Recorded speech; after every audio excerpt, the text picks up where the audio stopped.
since I have one. Thank you.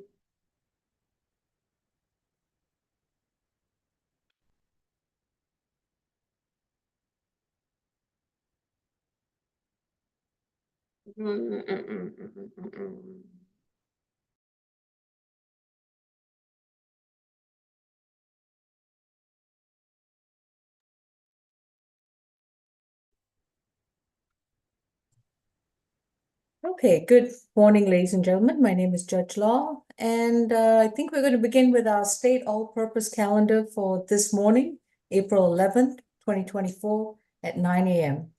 Good morning, Ms. Vigiletti. We just getting started there? Good morning, Judge. Yeah, we're bringing folks in now, and ACDC does only have one person this morning. Okay. All right, just wait for everyone to get settled before I begin my announcements. All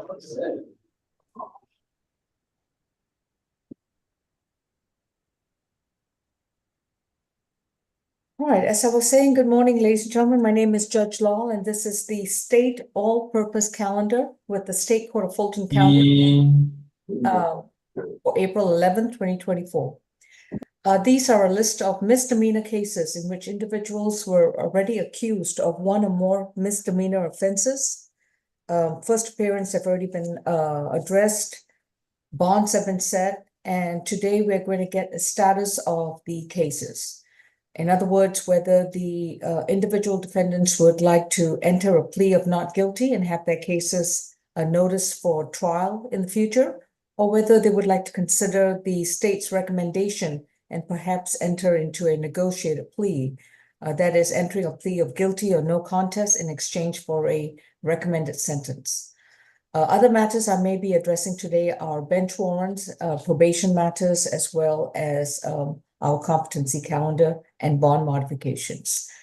If you are a defendant charged with one or more offense, please remember that you have a right to remain silent. Anything you choose to say in open court about the facts or circumstances of your case, your statements can and will be used against you. Please keep in mind that this entire virtual proceeding is not only recorded, but live streamed. You have a right to an attorney. If you cannot afford one, one will be appointed to represent you.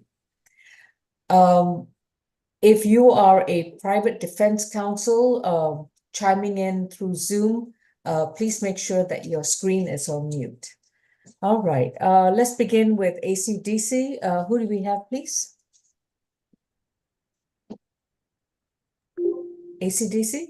Position 1 on the add-on calendar, Alicia Bowens. Okay. Miss Alicia Bowens is case 24 CR 765H, in which she's accused of battery, family violence from February 15th, 2024. Miss Bowens, you have been advised of your right to remain silent, and your attorney is going to be Miss Vigiletti. Let me just check and see, Ms. Vigiletti, how are we proceeding on this matter? Let's see, this is a long list of, okay. You're going to file a waiver of arraignment if she plans to enter a not guilty plea, or would you like me to arraign her? I'll file a waiver, Judge, and yes, Ms. Bowens would like to enter a plea of not guilty this morning. All right. And so, Ms. Bowens, your attorney is going to file a waiver of arraignment and essentially enter your not guilty plea on your behalf. Are we addressing anything else, Ms. Vigiletti? No, Judge. All right. Thank you, Ms. Bowens. Deputy Milton, we have concluded with ACDC. Thank you. Thank you. I apologize. What position number was this? This is add-on position 1.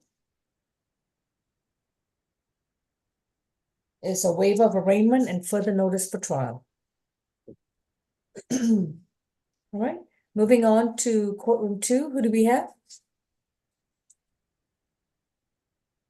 We can go to position number You want to start with 1? 2, position number 5, Davis. Oh, no, not 5. 4, Davis Antonell.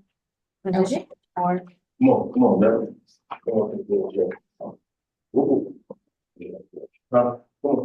on. Not bad. Green chair. Green chair. I'm sorry, Judge, is it possible for me to speak to Mr. Davis very briefly? Certainly. Is there another PD whose case you can address? Mr. McLean isn't here yet, so perhaps we could start with position 1, Rakeem Ash. Okay, go ahead and speak with Mr. Davis. If you Okay, can mute your okay. screen. Do I have any private defense counsel on Zoom? Private defense counsel? Okay. Ms. Shanika Griggs, could you also stop your video and then you can chime in when you see your particular case called? There's a gentleman on a Samsung. Are you here for a particular case?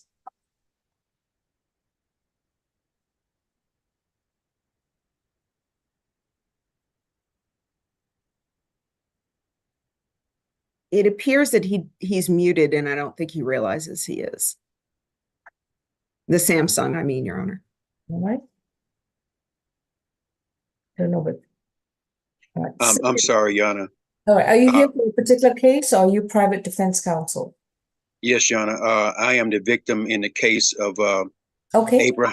Abraham Harris. All right. So if you can mute your screen and stop your video, and so that when Mr. Harris' case comes on, then you can unmute and start your video. All right? Yes, Yana. Appreciate it. Thank you. Your Honor, if I could request that the defense attorney, PD Vigiletti, check the chat on courtroom 2, please. Okay. There's some messages I sent over. Will you unmute me? I did. Oh, okay. Yes, I did see those messages, and that makes sense. Restitution was one thing I was going to ask about this morning, so thank you for that. Okay. Let me see.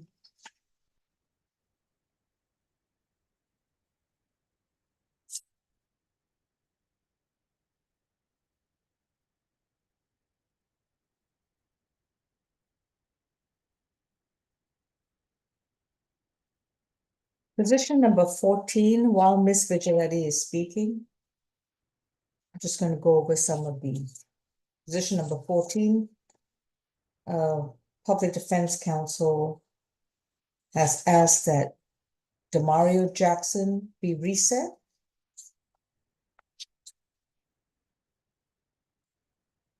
So that's going to be reset 1 week out, and that's going to be to April 18th.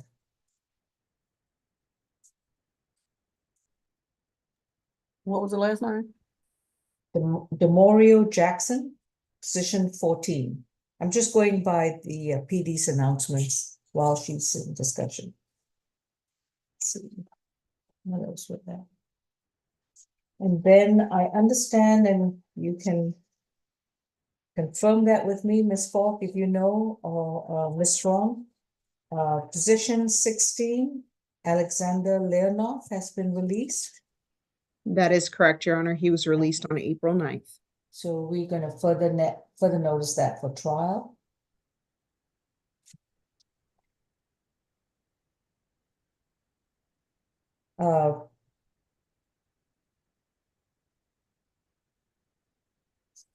We have Mr. Ed Adams for position 32. Ms. Ms. Falk, have you been in consult with Mr. Ed Adams? I was unaware he was the attorney of record. I usually use the calendar to kind of assist me with determining who to send the email to, but I will reach out to Mr. Adams, and I think this may be a reset, actually, Your Honor. It was a reset from previous. Yes, if it was a reset Oh. from previous, then I did send him the recommendation on this one. Okay. It was from last week, last Thursday. Okay. Yes, I did send him the recommendation on Thursday, April 4th. Okay. All right. When he chimes in, then we will address the case. Yes, Your Honor. All right. Vigilant. And I think we need, Ms. Chansey is here for, what position number was that? Position 22. Ms. Chansey, have you had a chance to speak to, Good morning. good morning. Position 22, No, Your Honor, not yet. Okay, Amador Martinez, okay. As soon as Ms. Vigiletti is ready, we can move on. Yes, ma'am. All right.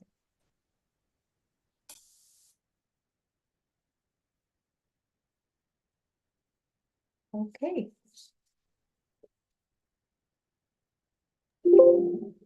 Ms. Vigiletti, are we ready to proceed? Yes, Judge. Okay, so this was position number 4, I believe. Yes. All right. This is Antonelle Deron Davis, case number 24 CR 1454G, accused of theft by taking and willful obstruction of an officer from March 27. I believe that's his only case on the calendar. How are we proceeding, Ms. Vigiletti? Judge, Mr. Davis would like to discuss the possibility of a non-negotiated plea this morning. All right. Excuse me. Mr. Davis, you've been advised of your right to remain silent. Your attorney is Ms. Vigiletti. And we are going to begin with a non-negotiated plea hearing. In that particular case, the prosecution will give me one recommendation and then your attorney will give me an alternative. I will let you know which recommendation I will accept before you make the final decision as to whether you want to accept the plea or plead not guilty and have the case set for trial. May I place you under oath for purposes of the plea? Do you solemnly swear and affirm the testimony you provide will be the truth to the best of your knowledge? Yes, ma'am. Thank you. Okay, Ms. Falk, and the state's recommendation is?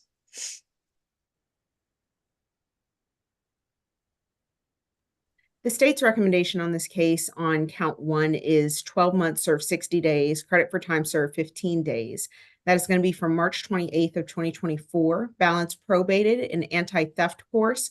We are deleting the restitution component after speaking with the victim. She had her items resent to her.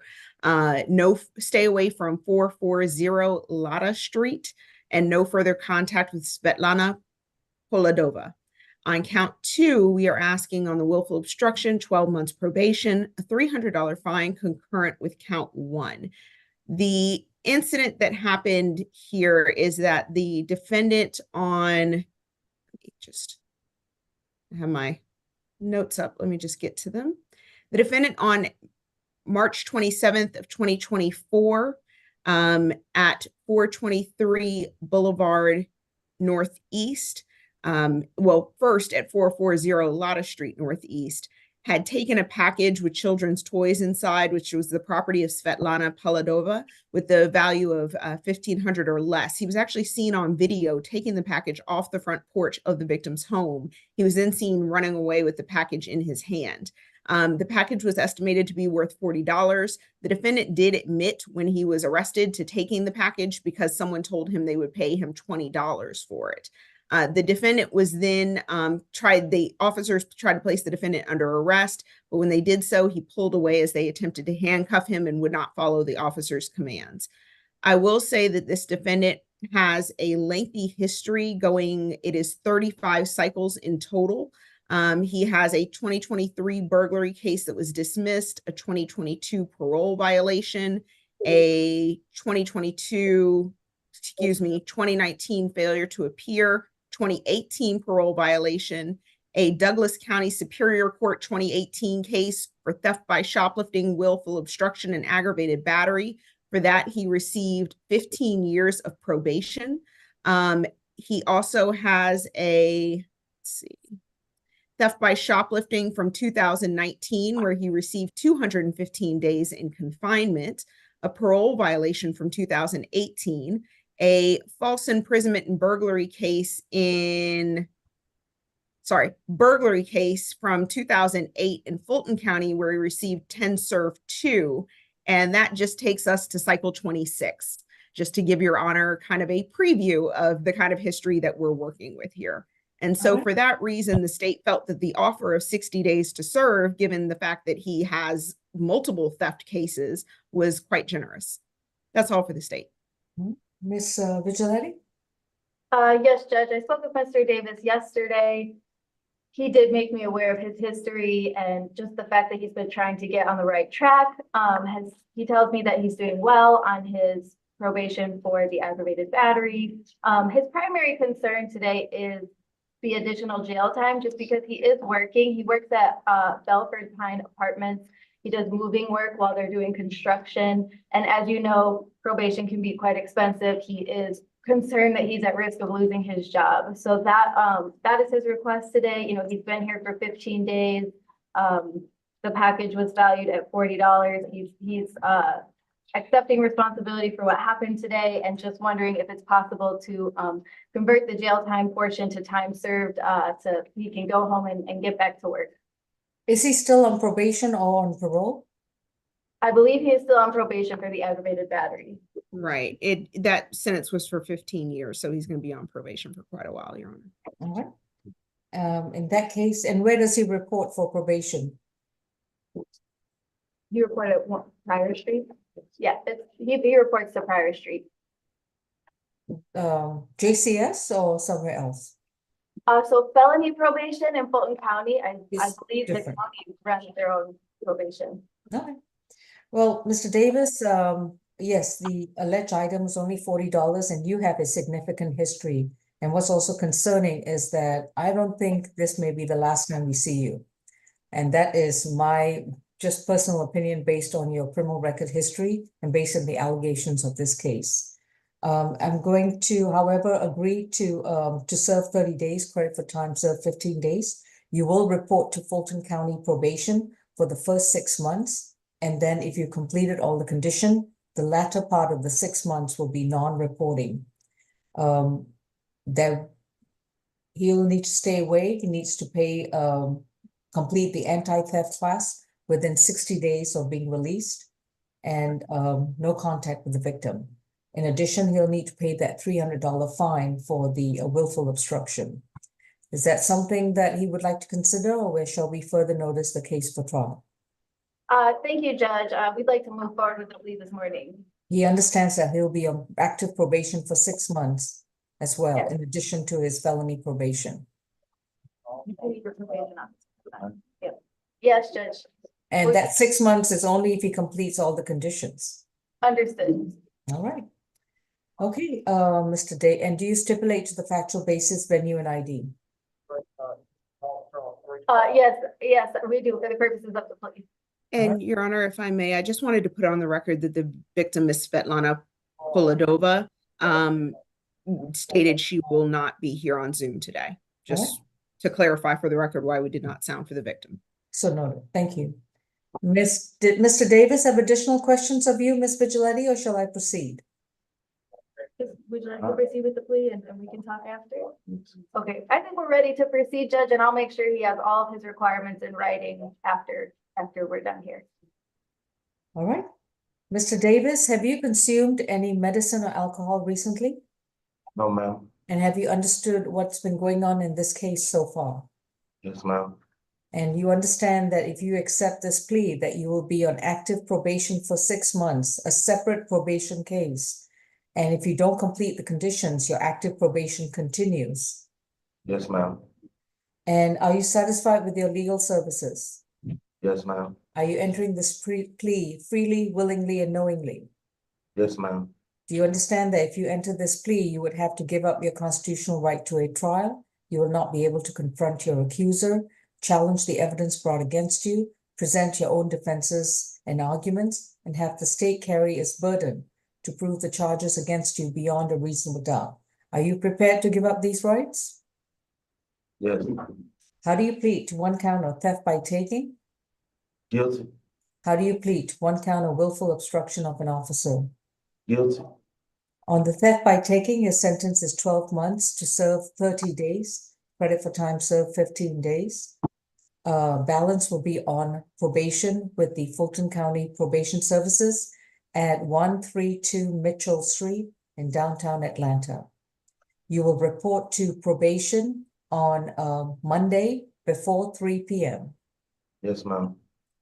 And while you're on probation, you will complete an anti-theft class. That class must be completed within 60 days from today. You are to stay away from 440 Lata Street in Northeast Atlanta and have no contact with Svetlana Polidova. Whatever that street is, you have to stay away from that entire street. Do you understand? Yes, ma'am.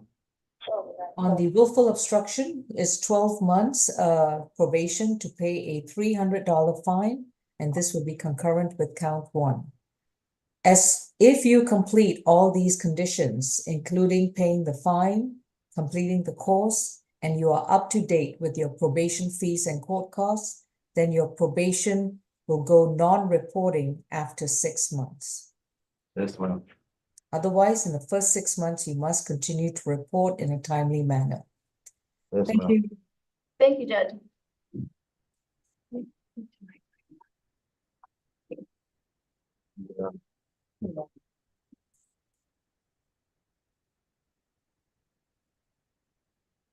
We can go to position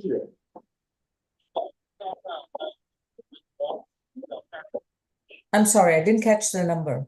position 23 and 24. Okay. Same. Deputy, we have a Spanish interpreter here for position 22. Four. Um, Yeah, Miss Vigiletti, is that your client or it's Amador Martinez? Good Well, morning. we have to go and do position 23 and 24 for Oh. security purposes. Understood. I just wanted to give you a heads up that we have the interpreter on Zoom. For which position? Mr. 22. Martinez, that will be my client, and I look forward to talking with translator and Mr. Martinez. Okay, thank you. This is positions 23 and 24. We have Chastis Ray Gomez Nixon. The first case is 24 CR 1175C. Mr. Nixon's accused of criminal trespass and battery from March 9th, 2024. The second case is 24 CR 1177C, and Mr. Nixon's accused of willful obstruction of an officer from March 12th, 2024. Mr. Nixon, you've been advised of your right to remain silent, and your attorney is Mr. McLean. Mr. McLean, how are you proceeding?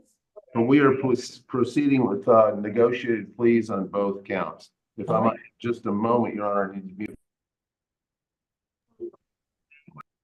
Please, yeah. Ready. Go ahead. Ready, Your Honor. Thank you. Mr. Nixon, for purposes of the plea, may I place you under oath? Would you raise your right hand? Do you solemnly swear and affirm the testimony you provide will be the truth to the best of your knowledge? I swear, yes, ma'am. Thank you. You may put your hand down. Ms. Falk?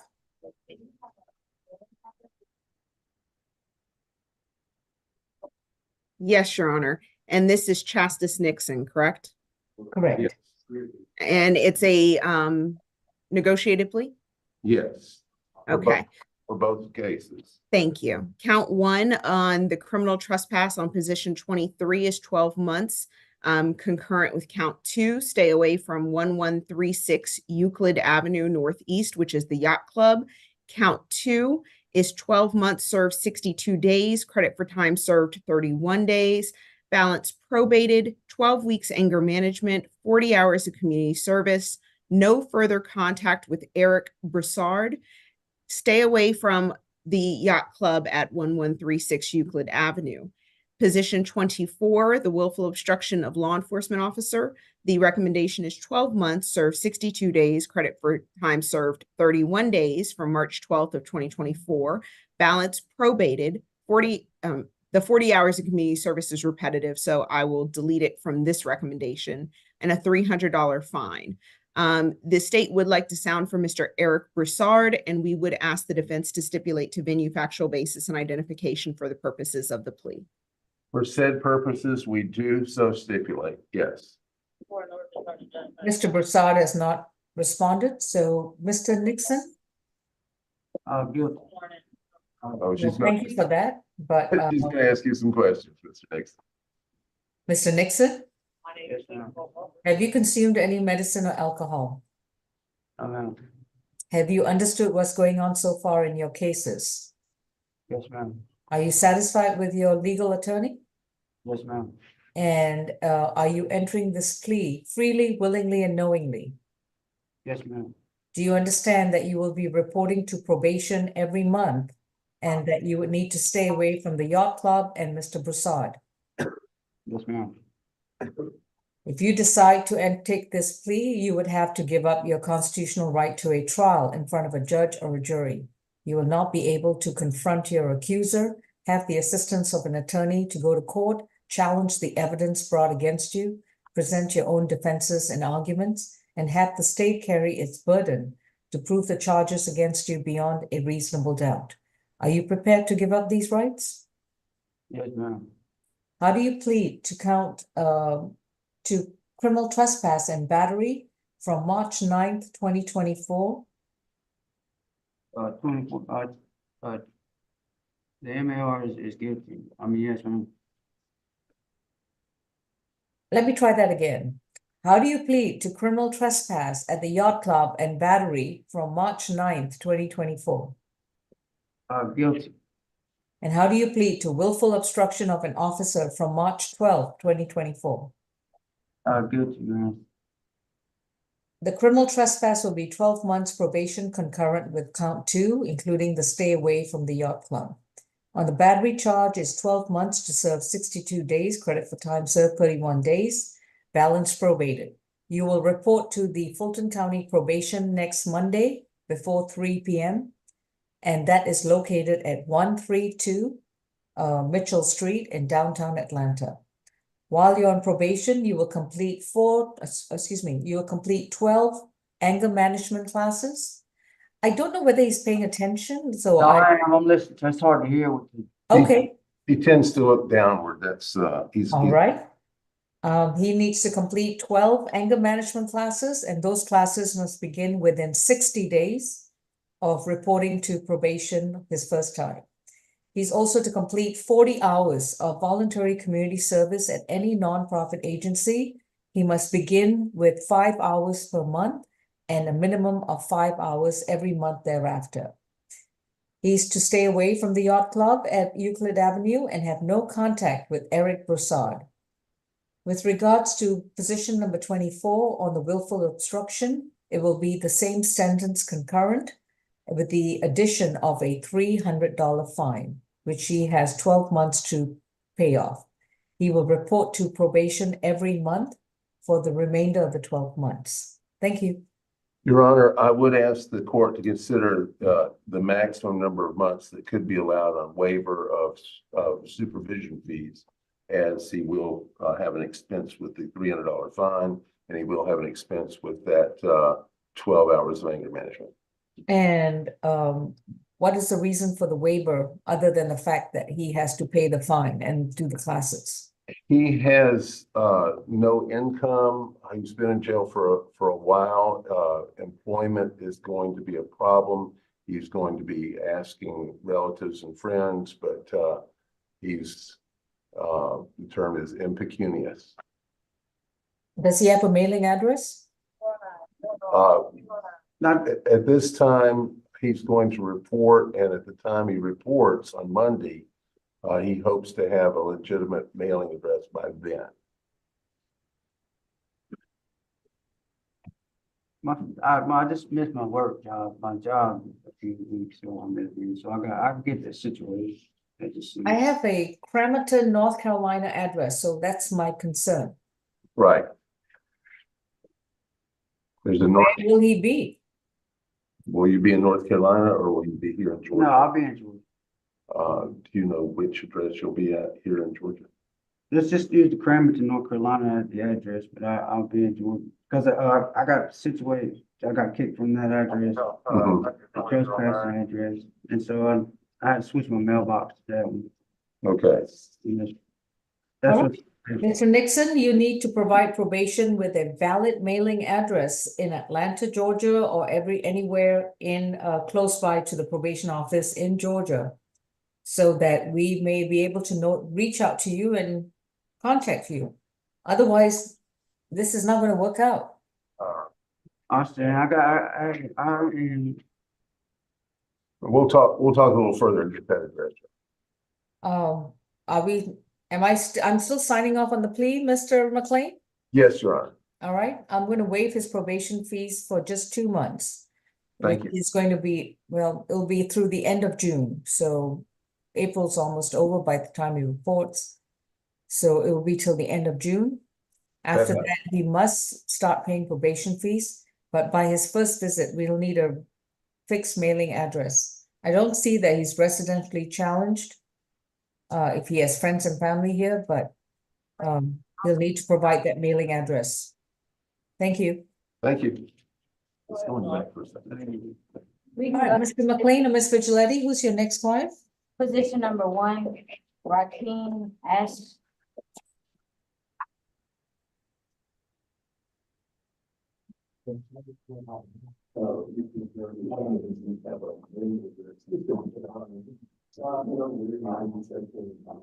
Rakeem Ash is accused of criminal trespass in case 24 CR 1490G from March 28th of this year. Mr. Ash, you've been advised of your right to remain silent, and your attorney is Ms. Vigiletti. Is this going to be a negotiated plea? Yes, Your Honor. All right. Mr. Ash, please raise your right hand for purposes of the plea. Do you solemnly swear the information you provide will be the truth to the best of your knowledge? Yes, ma'am. Thank you. Ms. Falk? Thank you, Your Honor.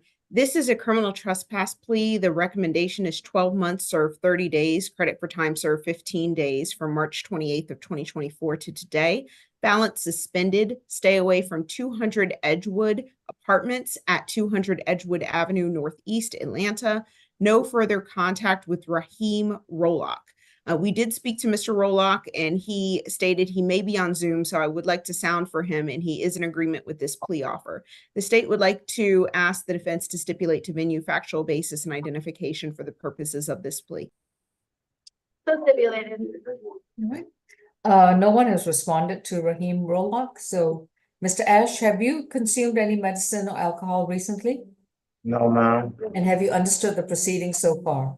Yes, ma'am. Are you satisfied with your attorney? Yes, ma'am, I am. I'm sorry?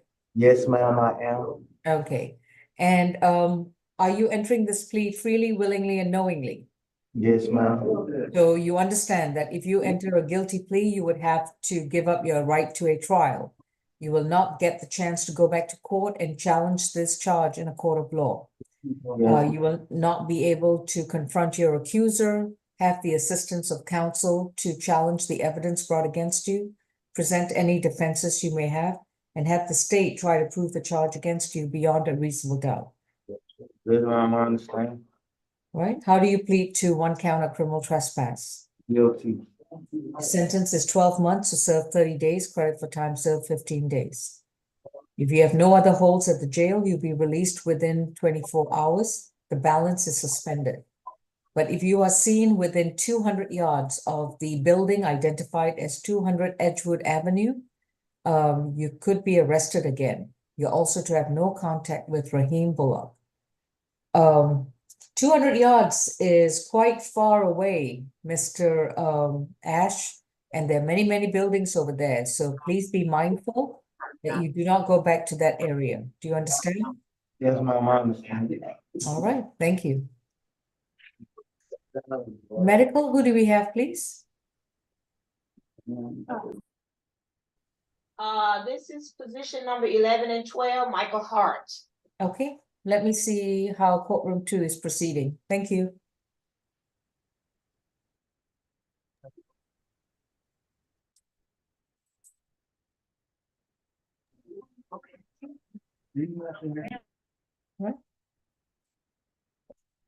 Courtroom 2, are we proceeding with Michael Hart, or is there someone else you'd like me to address in the courtroom? We can go to medical. Thank you. This is State versus Michael Andrea Hart with 21 CR 347A, accused of simple battery, and cruelty in the 3rd degree from a July 27, 2019 incident. Mr. Hart also has a bench warrant, 24 FTA 380 from July 13th, 2023. Mr. Hart, you have a right to remain silent. Anything you say in open court, your statements can and will be used against you. You have a right to an attorney, and representing you is Ms. Vigiletti. Ms. Vigilante, are we still proceeding with the plea? Yes, Judge, Mr. Hart would like to discuss the possibility of a non-negotiated plea this morning with the only point in question, the no contact request with Shanika Griggs, who I believe is here this morning. Ms. Shanika Griggs, could you please unmute and start your video? Okay, Yes, I'm here. all right. Ms. Falk, have you all consulted with the alleged victim? Please unmute. Yes, Your Honor, my notes show that we spoke with Miss Griggs. Miss Maldonado did speak with Miss Griggs and she agreed with the plea offer. Including the no further contact? The plea offer in its entirety was communicated. I can double check, but we normally communicate the plea offer in its entirety. Okay. Ms. Griggs, my name is Judge Law, and may I place you under oath? Yeah, Do you solemnly swear and affirm the testimony you provide will be the truth to the best of your knowledge? yes, All right. You have reviewed the proposed sentence if Mr. Hart pleads guilty to the charges. Do you approve of the recommendation? yes. And how do you feel about him having contact with you or your family members? We actually live together. Understood, but right now he's not allowed to live with you or have any contact with you. I don't feel like I'm in danger in any kind of way, so I don't have no object to it. You have no objection to him having contact with you or to living with you. Is that your? Yes, ma'am. All right. Ms. Falk, anything else to add? Yes, Your Honor. Let's see. Why I'm don't just- why don't you tell me your plea recommendation? Yes, Your Honor. The state's plea recommendation in this case is going to be 12 months. On count 1, it would merge with count 2. Count 2, the battery, 12 months, served 22 days, credit for time served 11 days. That's from July 27th to July 29th of 2019 and April 3rd, 2024 to today. No further contact with Shanika Griggs. Stay away from 2328 Campbellton Road Southwest, apartment E1, and 8 weeks of anger management. For count 3, the cruelty to children in the 3rd degree, the recommendation was 12 months concurrent with count 2. That was the state's recommendation, and I would ask the defense to stipulate to venue, factual basis, and identification for the purposes of the plea. So stipulated. Your Honor, I will just state for the record that the defendant does have a open aggravated assault, family violence, ag stalking, and family violence misdemeanor under 19 SC 173242. That is with a different victim. However, that I think is what led to the state's concerns regarding this particular case. All right. So I understand the concerns, and I'm also familiar with that case, but based on Ms. Griggs' representation and the state having no objection to no further violent contact, would that be correct? Oh, no, the state objects to no further violent Oh, okay. contact. We're asking for no further contact. And Ms. Letty, you agree to the terms then? Judge, we are asking for no further violent contact this morning. Mr. Okay. Hart tells me they are in a romantic relationship. I did ask Ms. Griggs to be here. She did confirm they live together. They're in a relationship. This incident is 5 years old. Mr. Hart tells me they've had a healthy romantic relationship ever since. I'm going to accept the defense's recommendation. And so we'll proceed with the plea if your client is in agreement. Mr. Hart? Mr. Hart, we're okay to proceed as long as you can have contact with Ms. Griggs. I'm sorry, I didn't understand the question. You'd like to proceed with the plea as long as you can have contact with Ms. Griggs, right? Correct, yes, ma'am. Okay, okay, then we're gonna move forward today, okay?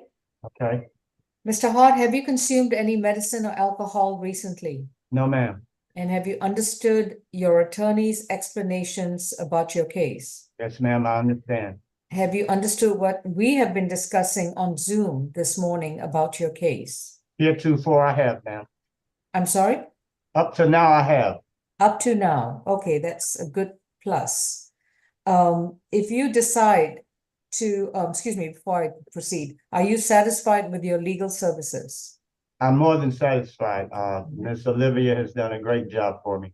Okay, and Mr. Hart, if you decide to plead guilty to these offenses, you would have to give up certain rights, and these rights are the right to a trial before a judge or a jury, the right to have legal representation, to go back to court, to confront your accuser, challenge the evidence brought before you, present your own arguments, defenses, and also to have the state carry its burden and prove the charges against you beyond a reasonable doubt. Are you prepared to give up these rights? Yes, ma'am, I am. How do you plead to one count of battery? Not guilty. How do you plead to one count of cruelty in the third degree? Not guilty. All right. But I just want to be clear, Mr. Hart, if you wanted to accept the plea today, you'd be pleading guilty. Okay, I understand, but I will go with my lawyer's recommendation. Well, I'm not telling you to plead guilty. I just want to make sure that you're hearing what you're saying. So if you wanted to take the plea, you plead guilty. If you don't want to take the plea, you plead not guilty, I'll okay? take the plea. Understood, but I don't think Mr. Hart understands. Ms. Vigiletti, if you want to get on a separate device, I'll put you in a breakout with medical. Sure. I don't want him to plead guilty because his attorney tells him to, and I that's completely the agree. impression I'm getting. Yes, completely agreed. Medical, Mr. Hart is going to go into a breakout. Mr. Hart, I think you need to listen to your attorney very, very clearly so you understand what you are saying. Because right now, if I think you don't understand, I'm not accepting the plea offer. Do you understand? I understand that, yes. I ma'am. don't think so. You need to No, talk. I to- understand what you just said, Your Honor. Okay, that's good. Thank you. Mr. McLean, is he ready with another client? With position 22, the Spanish interpreter. All right. Yes, that would be fine, Your Honor. We could do the Spanish interpreter, or we could do anything else we've marked as a plea. I appreciate it. And you've had a chance to confer with your client through the interpreter? No, Your Honor, we need to start that. That would require me going to another room. Okay. Deputy, how do you plan to arrange this? We're gonna have to push it back. Break, Go to somebody else. break out. You have to go to somewhere else because it's just three Yeah, okay. ladies. All right. Okay, let's go to somebody else for now. All right. Miss Melissa Grace, could you place the Zoom panel Olivia in a breakout with medical, please? Yes, Judge. Thank you. We can go to position number 18 and 19. Thank you. And Raheem.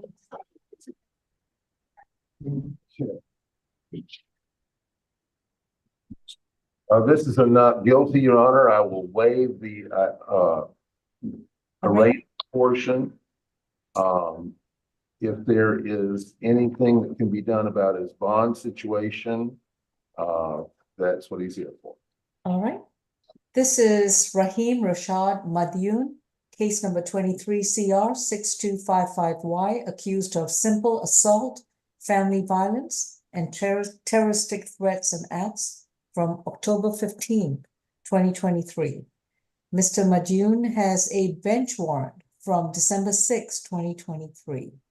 Mr. Madyoun, you've been advised of your right to remain silent, and your attorney is Mr. McLean. As your attorney has indicated, he's filing a document called a waiver of arraignment and entering a not guilty plea on your behalf with regards to your 2023 case. Your case will be further noticed for trial, and notice will be sent to you as to when that will be. In the meantime, I understand that you have a bench warrant and that your bond had been forfeited. So, and he has been in custody now for 15 days with Correct. a $5,000 bond on his bench warrant. Okay, yes, Mr. McLean? Your Honor, what is his bond amount at the current time? From what I can see, it's a $5,000 bond on the jailing screen. Okay. Your Honor, he works a job at Checkers.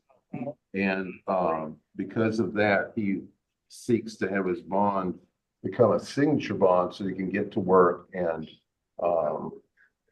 pay for his rent. Basically what it is. All right. Ms. Tyson, may I have Mr. Madun's GCIC, please? What position is this? I didn't. He's position 18, Rahim Madun.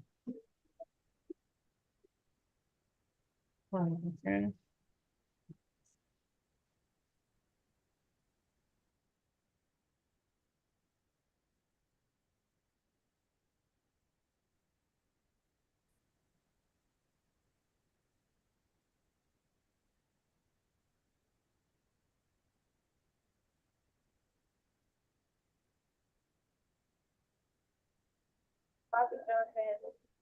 See. Looks like he's a multi-state offender. He has arrests out of Georgia, Mississippi, and Colorado. How many cycles, please? He has 19 arrest cycles out of Georgia, beginning in 2012. His last arrest.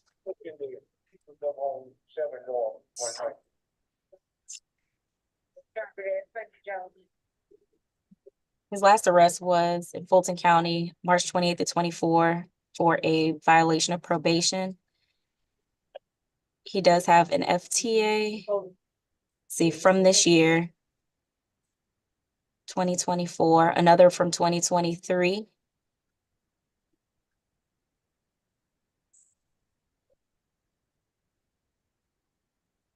He has a felony conviction out of DeKalb County for 2 counts of burglary in the first degree. That's from 2017. He received 5 years confinement and 5 years probation for that case. Looks like he has another felony conviction of burglary in the first degree out of DeKalb County from 2017 also. Okay. That's good. Thank you. Okay. Sounds like he's on probation for the burglary, Your Honor. Yes, he is. And not unfamiliar with the requirements of reporting to court. Ms. Falk, anything else to add? Yes, Your Honor. Actually, this is his third failure to appear in 10 years. He also had one in May of 2014, and his third probation violation in 10 years. His first probation violation was in October of 2014. So this defendant, of his 18 cycles, 6 of them are failure to appears and probation violations. I think that based on the Ayala factors, he is a terrible candidate for a reduced bond, being that he is highly unlikely to appear for court and will not follow the rules of court. In this particular instance, this case happened back in October of 2023, and it was an incident between the defendant and his Alicia Jones, who stated that she was visiting her son and daughter, and the defendant just went ballistic for no reason. The defendant made threats to detonate the place, and let's see, officers did observe in a video, it looks like the defendant approach Ms. Zakia Madian with a closed fist. And for that reason, the defendant was arrested for simple assault against Ms. Zakia Madian, and Ms. Alicia Jones was one of the witnesses. We would like to sound for both Ms. Alicia Jones and Ms. Zakia Madian, and if they are present here today, and that is all for the state. I would just again reiterate his history as the reason for us asking the bond not be reduced. All right. Anything else, Mr. McLean? No, Your Honor, other than to simply point out that it is a simple assault on that. Thank you. Understood. On the simple assault, the bond's going to be amended to a $1,500 signature bond through pretrial services level 3. On the terroristic threats, it's going to be a $1,500 signature bond through pretrial services level 3. I don't have a current address on No, Mr. Madhun? I'll talk with him about that. You do. No, because I have a feeling that he's not changed his address. Oh, I see. If I might have a moment on mute, I'll see if the address is different.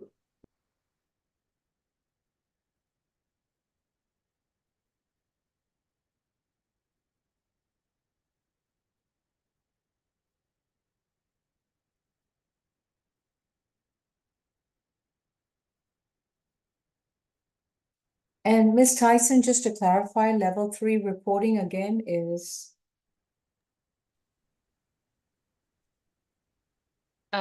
Let's see.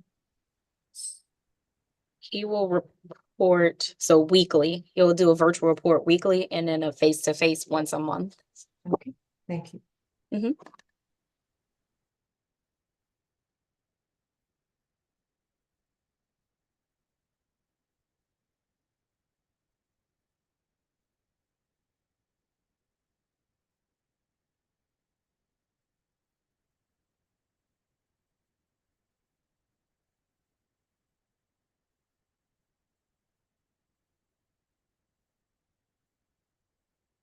All right, may we have the address, please?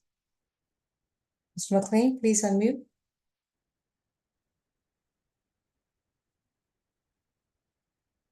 You know, that's going to be 150 Fairfield Place. Is that Atlanta? Okay, do you know the zip code? 30318, so that's local here. Is there an apartment number? And that's number 11, And unit, is he renting or owning the property? that's rental. Is he on the lease? He says that he is, Your Honor. I have not checked with the landlord. No, you don't have to check. I just need to make sure that he is on the lease. It's going to be a requirement of his bond. What was the city? It says, Atlanta 30318, 150 Fairfield Place, unit 11. all right. So, Ms. Tyson, as a condition of this bond, like I said, it's a $3,000 signature bond through pretrial services. It's a level 3. He'll be reporting every week, including one in-person visit. He is to have no contact with Zakia Madun and no contact with Kakia Madun. He is to stay away from 5501 Glenridge Drive, that entire complex in Atlanta, Georgia. He's not to possess any firearms and he's not to consume any alcohol and any illegal drugs. By his first visit with pretrial services, he must produce a valid written release. He can get a printout from the leasing office. It must have his name on it and to show that he lives at 1503 Fairfield Place. What was that unit number again? Unit 11. Unit 11 in Atlanta, Georgia, zip 30318. And Mr. Madun, the reason we are asking for a production of that lease is to show that you have complied with Judge Morrow's order and that you have stayed away from Glenridge Drive since you were released on bond last October. Failure to produce that lease will result in pretrial canceling the signature bond and having him rearrested and bond converting to a $3,000 surety bond. That concludes the case. Okay. Oh, and Your Honor, he is letting me know, it might not be a regular commercial lease, but he is in that apartment through a program. No, I'll need a commercial lease or at least with the owner of the property. If he Right. handwrites something, it's not going to work. He Uh, needs a commercial lease. Right, he believes the documentation will show that he is the. All right, so he's lying then he doesn't live. No, in no, that location. he's- I'm he's- sorry, Mr. McLean. My spidey senses tell me that he's not been at Glenridge, that he's been living at Glenridge all this time. I will. This is the time, okay, in that case, it's gonna be a $2,000 surety bond, 1,000 on each count. Stay away from Zakia Madun and Kakia Madun. And stay away from 5501 Glenridge Drive. Right, and I'm sure the court is aware of our time constraints, so I'll check and see if there's any further information that will help. Understood, but please, Appreciate that. I am 99% sure that Mr. Madun is not being forthright with the court and not forthright with his attorney. Thank you. It's a Thank you. $2,000 surety bond. And it's going to be further notice for trial. Thank you. Yeah, $200 for each round. Thank you, Nana. Are we ready for position 11 and 12? Let's see. Sit down.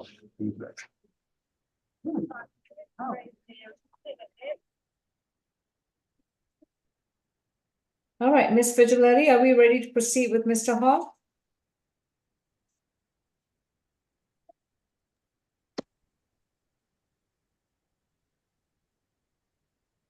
Yes, Judge. I'm very glad that we spoke again because there was some discussion this morning of counts merging, and Mr. Hart was concerned his misdemeanor and his felony were going to merge. So we have clarified we are only talking about the misdemeanor this morning, and Mr. Hart is ready to proceed with the plea. Okay. This is only dealing with his misdemeanor case. It has nothing to do with his felony case. That's still an open, active case from 2019. Mr. Hart, are you still ready to proceed with this plea? Yes, ma'am, I am. All right. As I was saying that this, you've already, do you understand that if you decide to plead guilty to these charges, which is battery and cruelty in the third degree, not the simple battery, that these will be convictions on your record, and this has nothing to do with your felony case. Do you understand that? Yes, Your Honor, I do. All right. Then to continue the plea hearing, how do you plead to one count of battery? Plead guilty. And how do you plead to one count of cruelty in the third degree? Plead guilty. Your sentence for the battery charge is 12 months to serve 22 days, credit for time served 11 days. You are to have no violent contact with Shanika Griggs, which means that you can continue to live with her and have contact with her, but there cannot be any physical or verbal altercations. If there are any altercations at all and the police get involved, you will be arrested again and you could end up serving the rest of the 1-year sentence in prison. Do you understand? Yes, ma'am, I understand completely. You may return to the 2328 Campbellton Road location. Within 30 days of being released and reporting to probation, you must begin your 8-week anger management classes.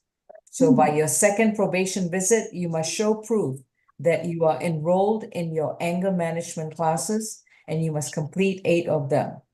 The simple battery charge will merge into the battery. On the cruelty charge will be a concurrent sentence to count 2. The bench warrant matter will be null prost. Yes, All ma'am. right, thank you, Mr. Hart. Please remember to report to probation next Monday before 3 p.m. The Judge, probation, yep. Mr. Hart does have a hold, so he's gonna be released to another hold. And Oh. so it's reporting within 72 hours of release from that hold. That'll be fine. Okay, Yes. thank you, Judge. All right, and where's the other hold? What jurisdiction? I believe it's Cobb County. It says agency hold SEU. But Mr. Hart believes that it's Cobb County. I'm not sure what SEU stands for. All right. It's Cobb County, Your Honor. All right, thank you. As soon as he's released from his holds, he has to report to Fulton County Probation before 3 p.m. on the first available business day. And that probation office is at 132 Mitchell Street in downtown Atlanta. All right, thank you. Thank you, ma'am. We can go to position number 13 and Herndon, Howard. Howard Herndon? Yes. Okay. Is Howard Herndon the gentleman at the medical unit? No, he's in here according to it. All right. Mr. Howard Herndon is case 20 CR 5197F, accused of tampering with evidence from January 28, 2019. Mr. Herndon, you've been advised of your right to remain silent, and your attorney is Ms. Vigiletti. Ms. Vigiletti, are we proceeding with a plea? I believe so, Judge. If I may just have 30 seconds to. Okay, please mute your screen. At medical, who do we have, please? We have position number 17, Mr. Daniel Mack. Okay, we'll address him shortly. Thank you. Okay.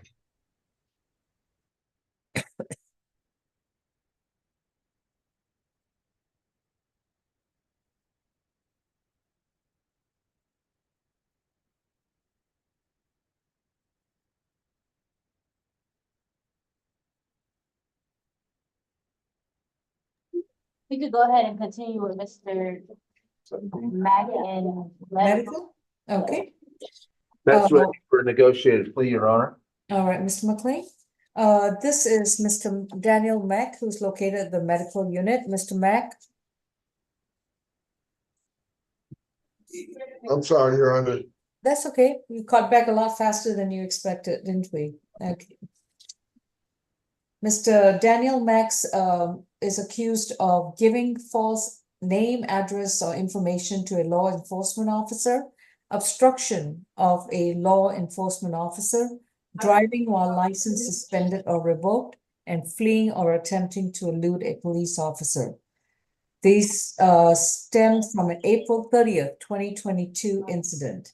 Mr. Mack, your case number is 24 CR 1478A. You have a right to remain silent about the facts of the case.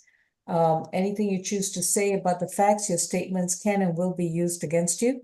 You have a right to an attorney, and your counsel is Mr. Michael McLean, who is in courtroom 2. Do you see your attorney? I do, yes, ma'am. All right. This is going to be a negotiated plea. Please raise your right hand. Do you solemnly swear and affirm the testimony you provide will be the truth to the best of your knowledge? I do. Thank you. Ms. Falk? Yes, Your Honor, and this is Mr. Daniel Mack, position 17, correct? Are you Mr. Daniel Mack? Yes, ma'am. Okay. Sorry. So on count 1, it is 12 months probation concurrent with count 3. Count 2 will merge with count 4.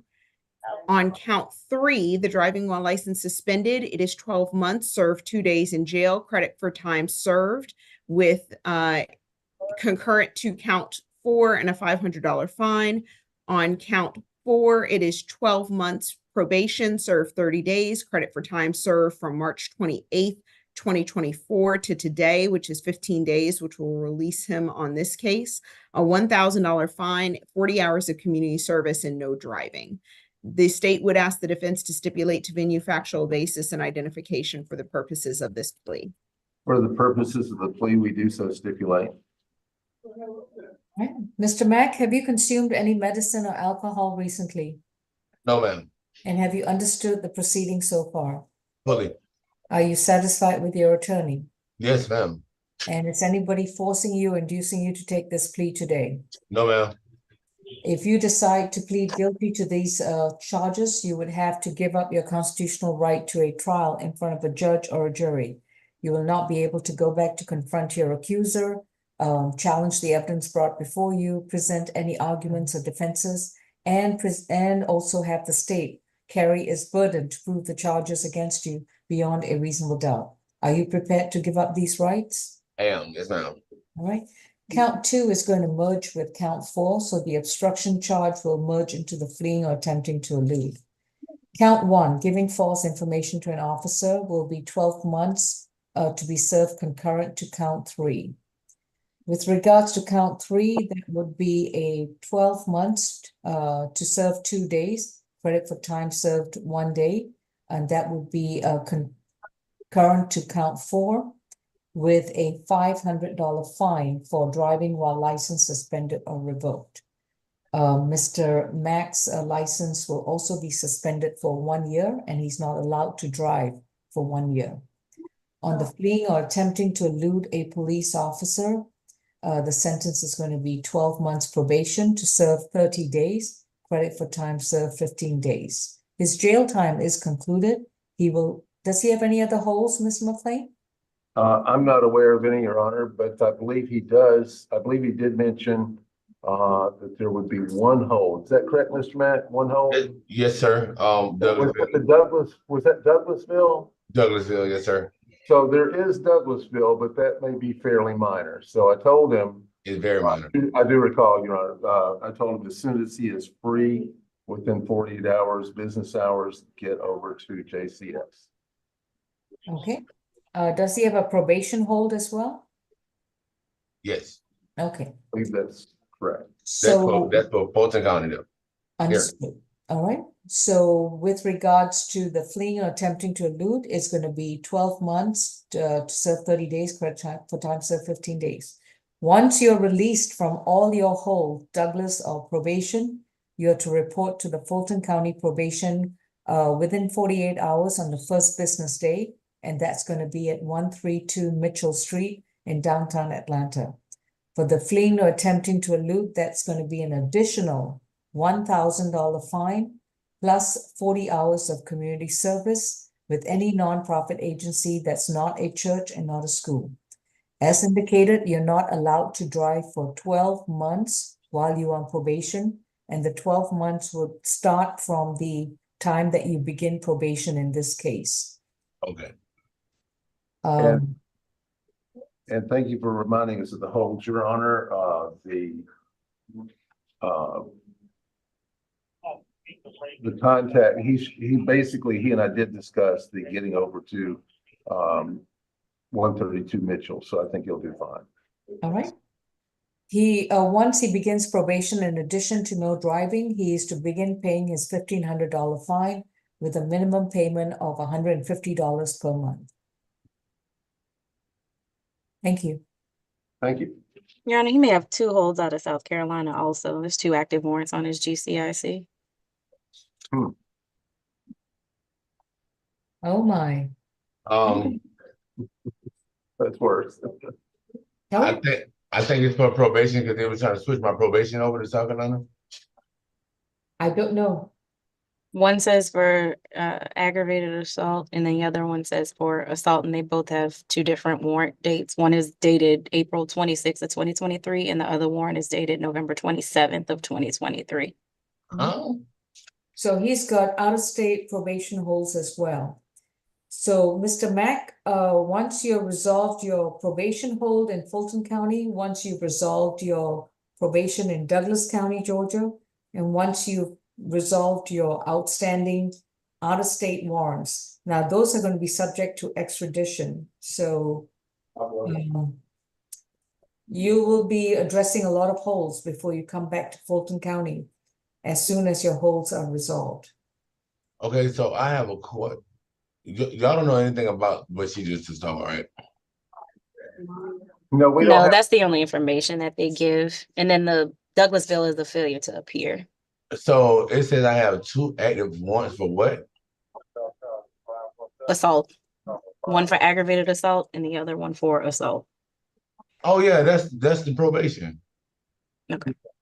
That's the probation. Because they had it to where I was supposed to be switching it to South Carolina, but it didn't work out like that. So I came back up here to satisfy it. I don't know, Mr. Mack. All I know is that you have these. I hope so. All right, Mr. Mack, would you like to withdraw your plea, enter a not guilty, and further notice this case for trial, or would you like to still proceed with this plea? I'll proceed. Okay, so this will be the plea sentence. Please understand that once you have resolved all your other holds, you need to come back to Fulton County and report to probation. Yes, ma'am. Report will result in another probation warrant being issued. Yes, ma'am. Okay, thank you. Okay, thank you. Thank you.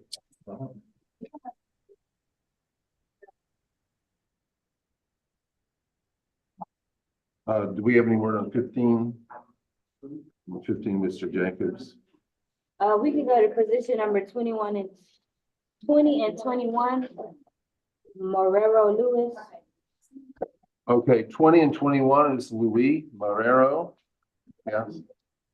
That's a negotiated plea, Your Honor.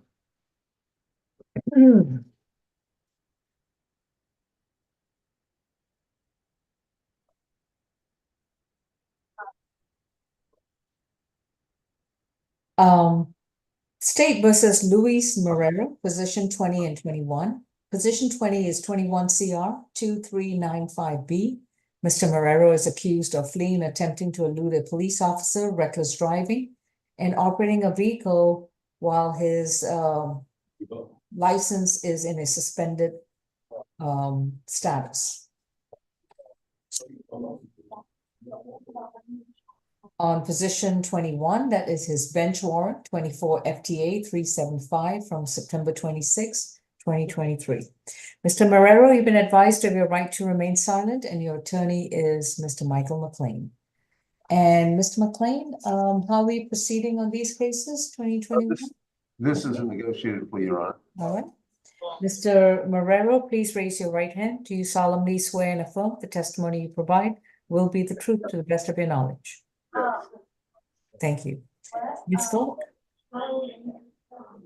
Yes, Your Honor. The state's recommendation on position 20 on fleeing and attempting to elude is 12 months with 60 days to serve, credit for time served 30 days from May 15th to June 30th of 2021, and then April 2nd to 2024 to today.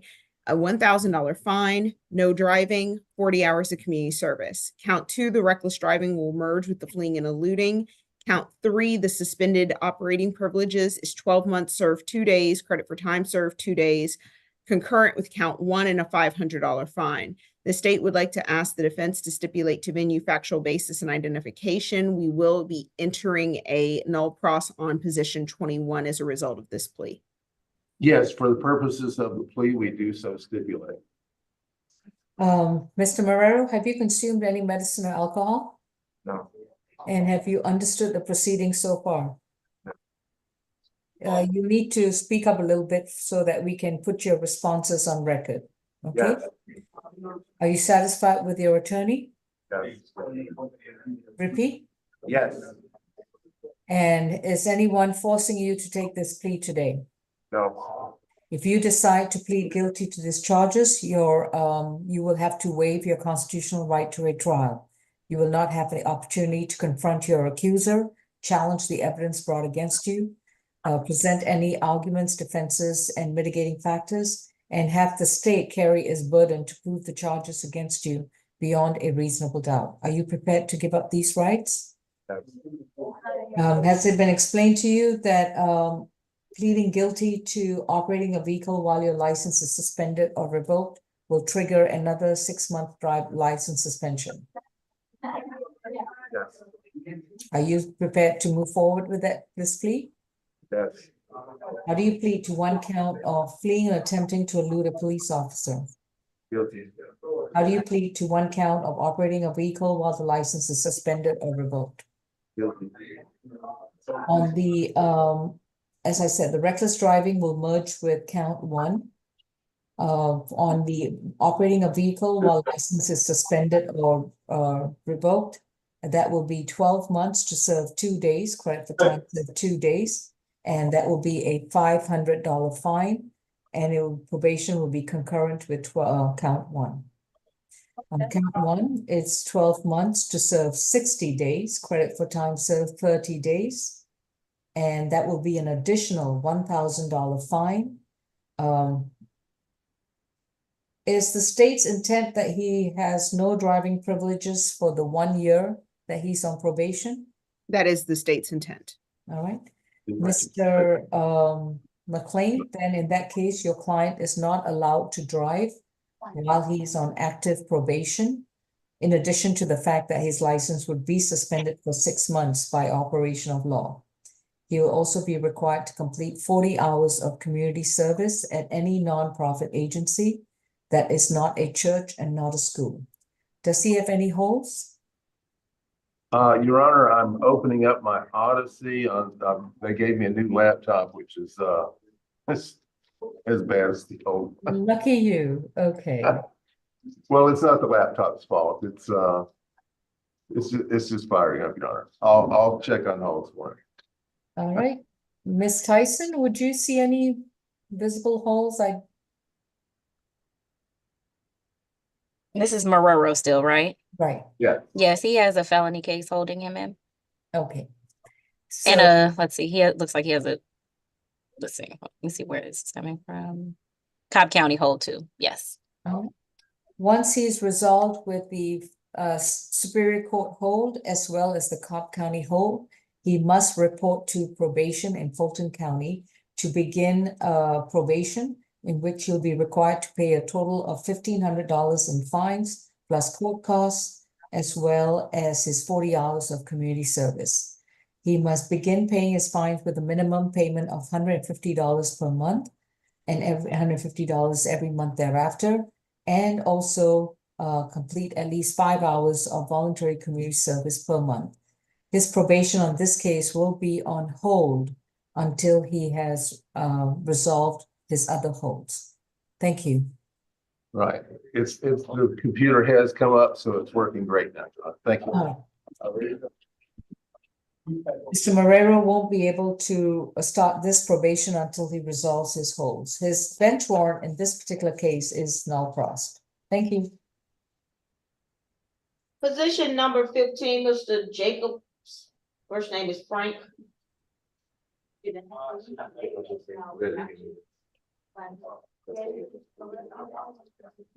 Mr. Jacobs in the courtroom or is he on Zoom? Is Frank Jacobs at the medical unit? We are in medical.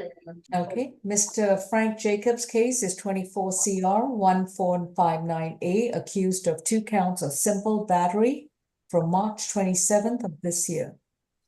Mr. Jacobs, you have a right to remain silent. Anything you say in open court about your case, your statement can and will be used against you.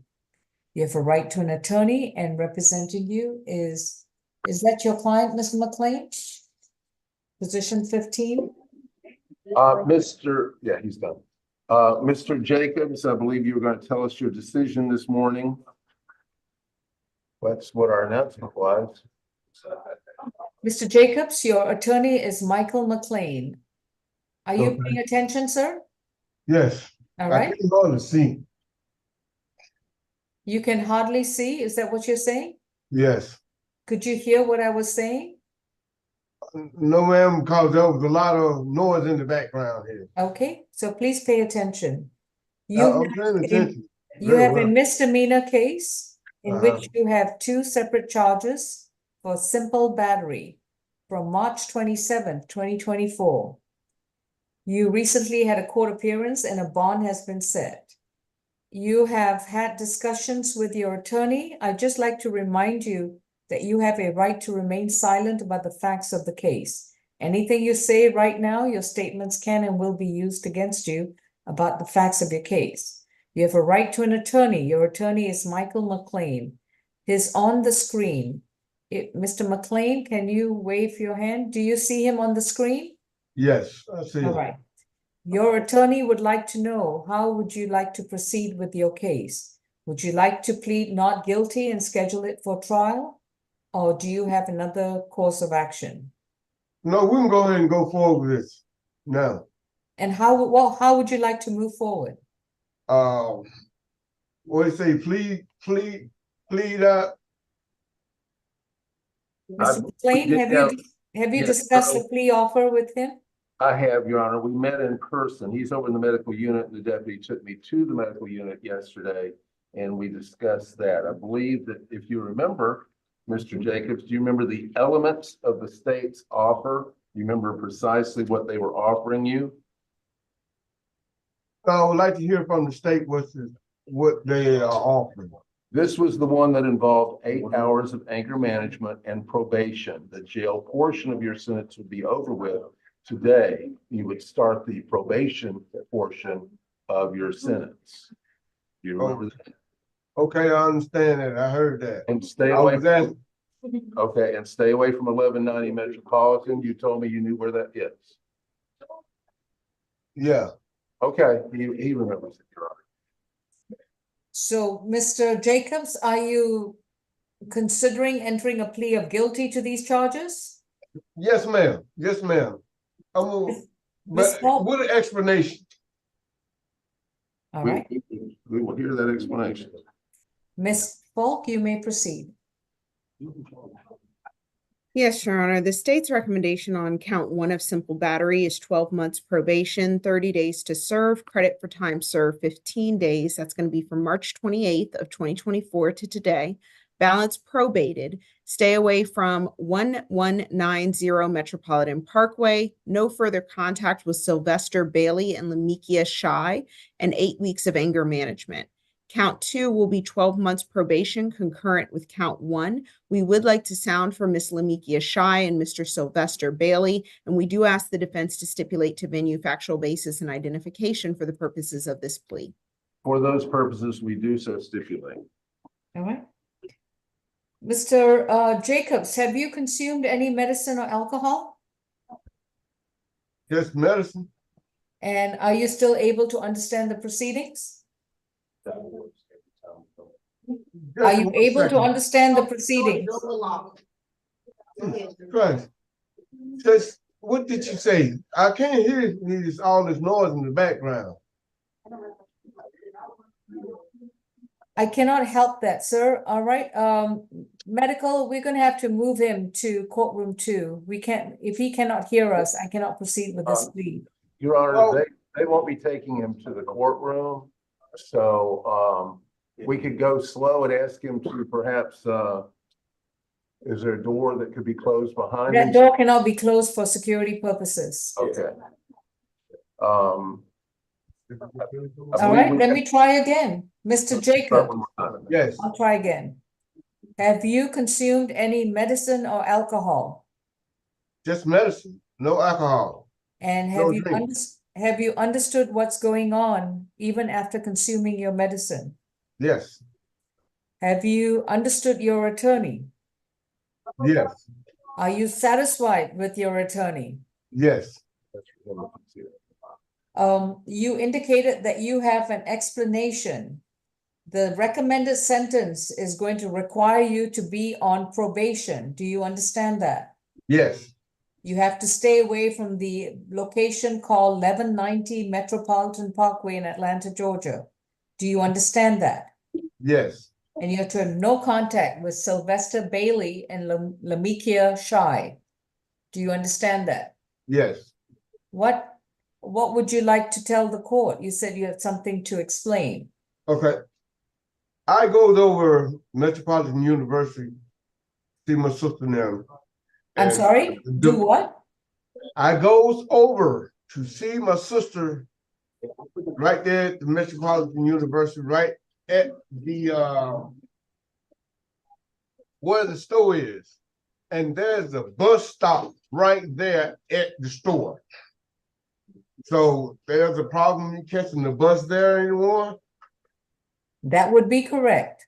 If that store is within, if that bus stop is within 200 yards of 1190 Metropolitan Parkway, you cannot use that bus stop. I have a suggestion, Your Honor. Well, Okay. sometimes it's raining and sometimes the sun is shining, but do you know about how far away the next bus stop you would have to walk to is? Is it like 1,000 feet away? Yes, it is. Or what? It's about 1,000 feet or more. Okay, it's about a fifth of a mile. That would take you about, let's see, 3 miles an hour. It'd take you a couple minutes to walk to the next bus stop, several minutes. Is that undoable, or can you walk to that bus stop? I can walk from here to Timbuktu if it needs to be. That sounds like Stay out of trouble. Very good. I'm not one of them people that get in trouble every day like a lot of these people is. Let's just use I'm a person that stay at home every day, all day long.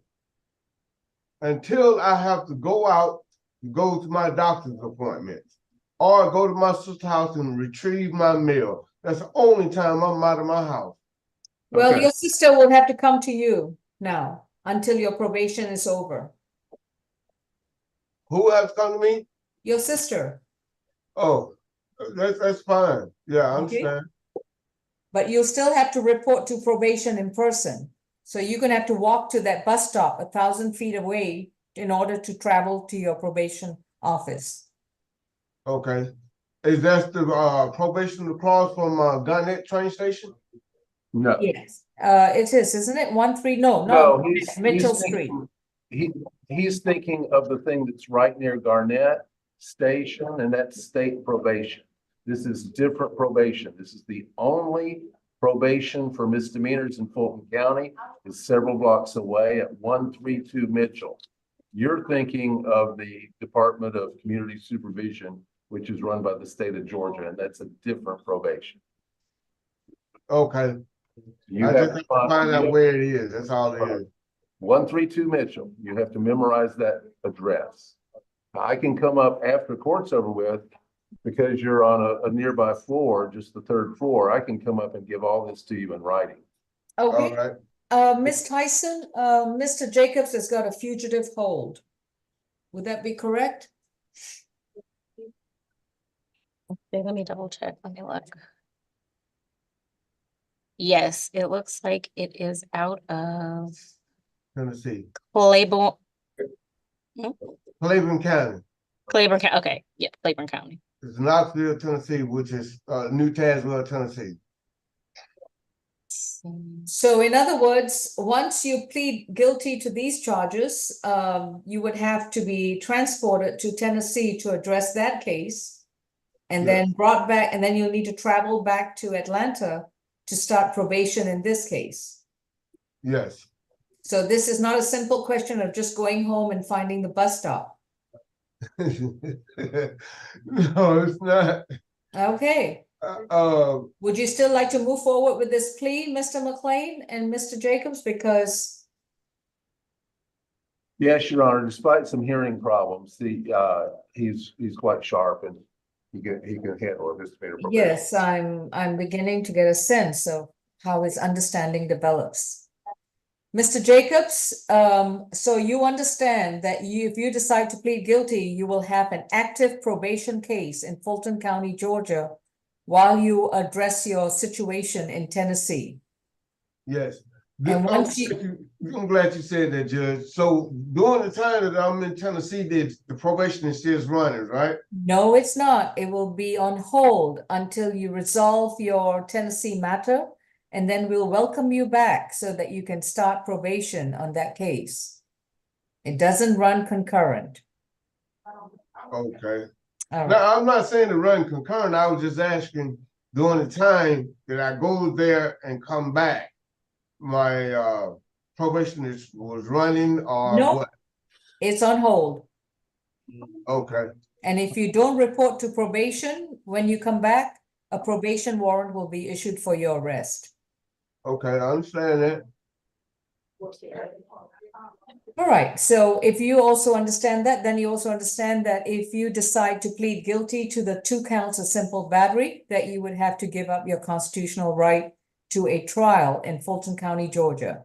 You will not have the opportunity to confront your accuser, to have the assistance of counsel to challenge the evidence brought against you, present your own defenses and arguments, and have the state try to prove the charges against you beyond a reasonable doubt.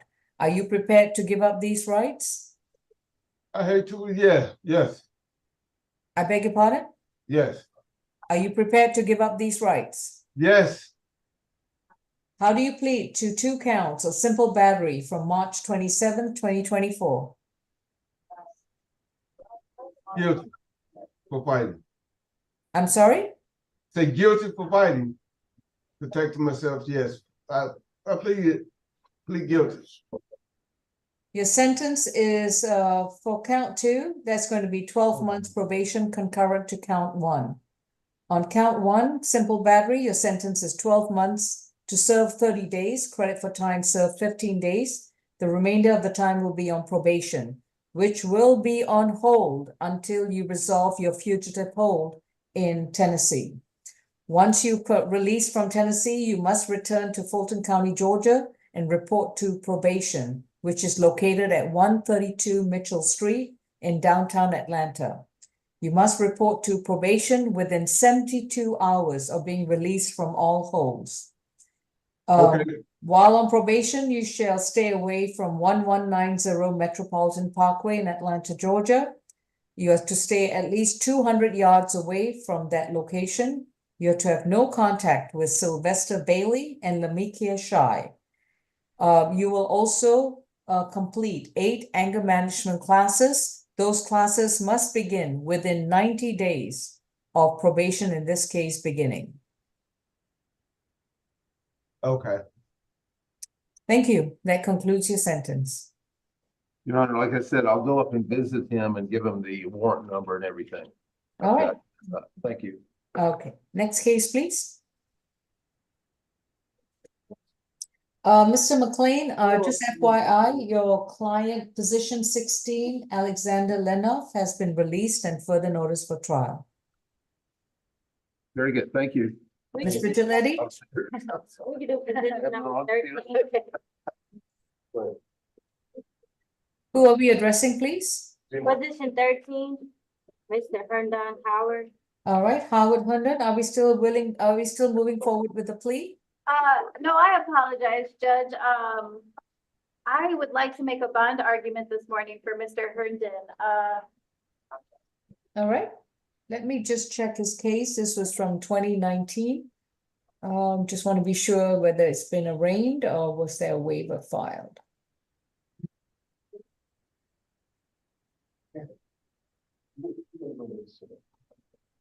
He failed to appear in his arraignment on May 31st, 2022.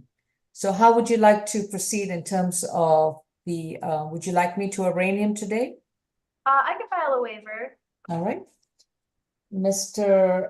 Herndon, your attorney is going to file a waiver of arraignment and enter a not guilty plea on your behalf, and your case is going to be further noticed for trial. You've been advised of your right to remain silent, and your attorney is Ms. Vigiletti. Yes, Ms. Vigiletti, it looks like this was a bench warrant matter, as I indicated. He failed to appear before Judge Richardson on May 31st for arraignment. How would we like to proceed? Yes, Judge. Would you like me to begin the basis of my bond argument? Yes, please. Okay. So this is an unusual case.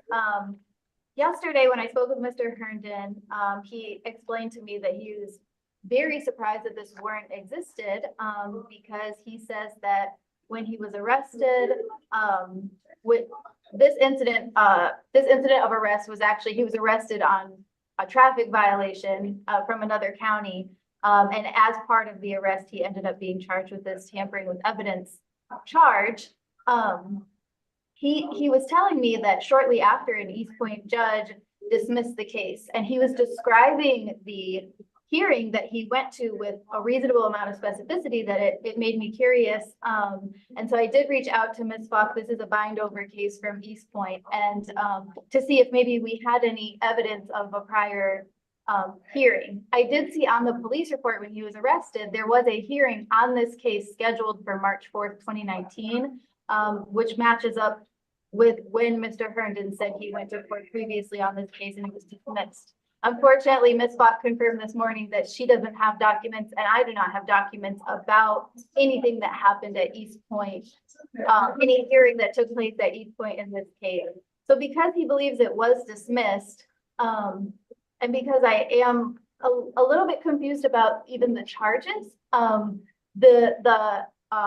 I'm sure there's a reason for this, that we just don't have enough information. The accusation says he waved his arms around to destroy the evidence, but the police report says basically that a bag of what the officers suspected to be cocaine went up missing, and there is nothing that says he waved his arms around. And so because there's so much missing information about this case, I don't think we can in good conscience plead Mr. Herndon out today, even if he wanted to. Because of that, he has a $1,200 surety bond.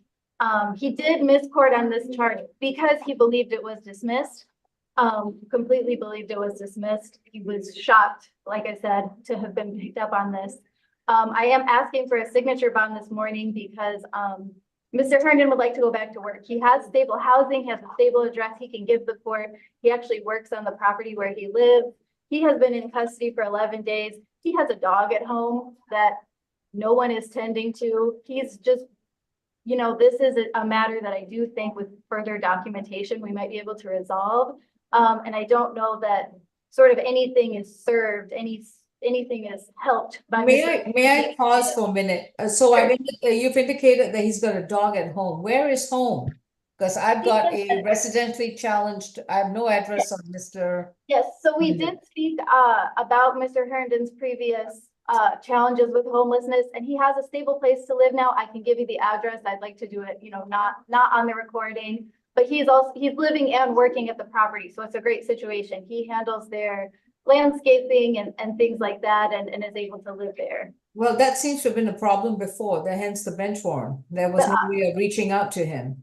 Yes, he did tell me about his previous struggle with homelessness, and this seems to be a much better situation. I'm happy to put his. Let me hear from Miss Falk. Miss Vigilante, I'm so sorry to interrupt you, but I really just wanted to get to the nuts and bolts of this matter. Miss Falk, any particular objection to $1,000 signature bond through the jail with a valid mailing address?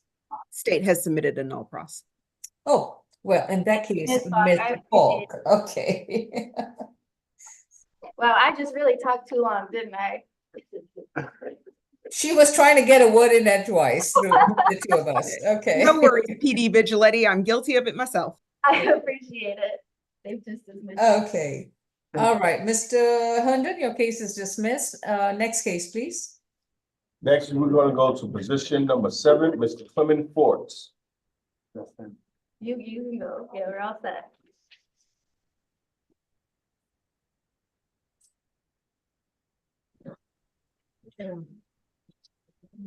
Ouch. Your Honor, while I'm off mute for a moment, could I interject? We're ready for our breakout session for the translator. Thank you, Mr. McLean. Miss Grace, if you could place Miss Chansey. Miss Chansey, are you still present? Oh, there she is. Okay.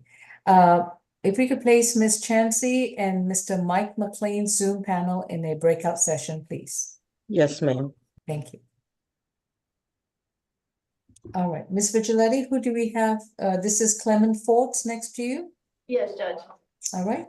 This is 24 CR 870G of Mr. Clement Forts is accused of battery, family violence, simple battery, criminal trespass, and willful obstruction of a law enforcement officer from February 22nd, 2024. Mr. Forts, you've been advised of your right to remain silent, and your attorney is Miss Vigilante. Miss Falk, is there any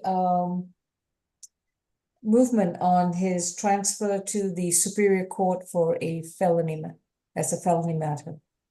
Yes, Your Honor. The state accepted, the DA's office actually accepted the case, and it just, the order has not been transferred. But I'm looking at an email that's dated, please take care of this transfer. So they did accept the case. We just need them to sign the official transfer order.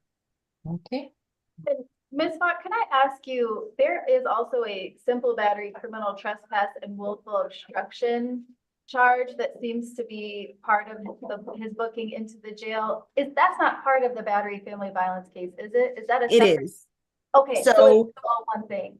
Correct. Okay. He has two cases, but yes, the case that was originally a simple battery, we upgraded the charge to a family violence battery. Because this happened during Cybergeddon. I think if you look on because when I looked on the state side, it just looks like it's a simple battery, but we had added a charge. Okay, so it looks like he has four different things holding him here in Fulton County: the battery family violence, the simple battery, the criminal trespass, and the willful obstruction, and has a bond for each. Does that seem correct to you? That does. Okay, just wanted to make sure we didn't have something separate to address here. Okay. And a Douglas County hold as well. Yes. Okay. This case is going to be reset to February 18th, pending the transfer to Superior Court. April 18th, Your Honor. April. I don't know why I said February. I was reading something on the screen. Sorry. All right. Reset to April 18th, pending the transfer to felony Superior Court. He does have a bond already on these charges, in addition to his hold. He's got a probation hold in Douglas County. Understood. Thank you, Judge. Mhm. Next, Your Honor, we're gonna go to position number 29, Mr. Patrick Lisma.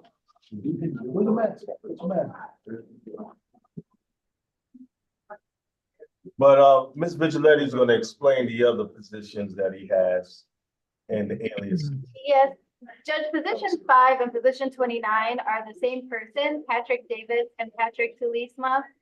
I actually just learned that the officers have been looking for Patrick Davis for 2 hours. Meanwhile, he's been sitting here the entire time, so I apologize for that. That's perfectly fine, and it's amazing what a Kit Kat bar can do for an apology. Okay, I definitely owe them. okay.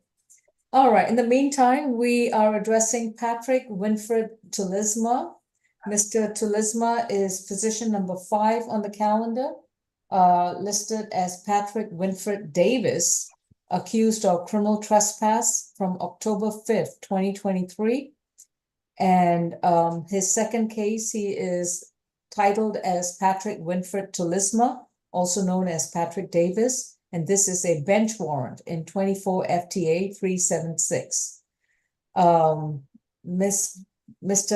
Davis or Mr. Tulisma, you have been advised of your right to remain silent. Anything you say in open court, your statements can and will be used against you. And your appointed counsel is Ms. Vigiletti. How are we proceeding, Ms. Vigiletti? Is this going to be a plea? Yes, Judge, Mr. Davis would like to enter a negotiated plea this morning. All right. On position number 5, that's the case where we're going to consider the elements of the plea. And if it moves forward, then the bench warrant will be null pros. Mr. Davis or Mr. Tulisma, please raise your right hand. Do you solemnly swear the information you provide will be the truth to the best of your knowledge? Yes, Ms. Law. Speak up, please. Yes, Judge. Thank you. Ms. Falk? Yes, on this case, the state's recommendation is 12 months, served 26 days, credit for time served 13 days. That's going to be from October 5th to October 6th, 2023, and April 2nd to 2024 to today. Balance suspended. Stay away from 240 Grant Street Southeast, Atlanta, which is the Marshawn Apartments. And as Your Honor has already stated, we are going to null pros the bench warrant upon the submission of this plea. The state would ask the defense to stipulate to venue, factual basis, and identification for the purposes of this plea. So stipulated. Okay. Mr. Davis or Mr. Tulisma, have you consumed any medication or alcohol? No, ma'am. And have you understood the proceedings so far? Ma'am. Repeat, please. We are recording this proceeding, so I need to be able to make sure that it's on record. Understood. I think it's speak up a little. Understood. Thank you. Are you satisfied with your attorney? I am. And is anybody forcing you to take this plea today? Sir, I'm not sure. She's asking if anybody forcing you to take a plea.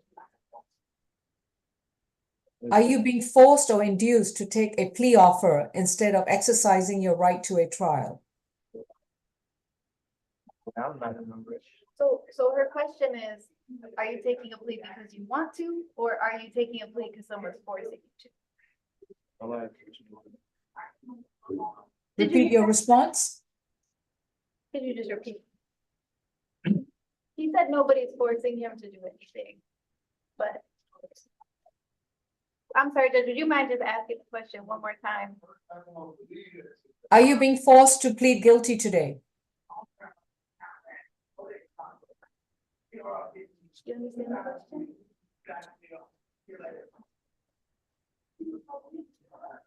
No.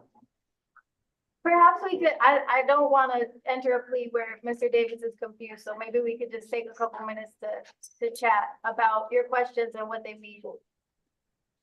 All right. Okay, we'll hold. Thank you. Next case, please. We have medical. Who do we have, please? We have position number 32, Rodrigo Woodward. I that is Mr. Ed Adams' case.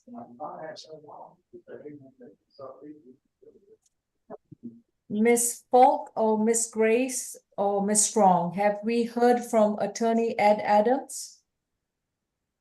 I have not, Your Honor. Let me see if he's filed a waiver.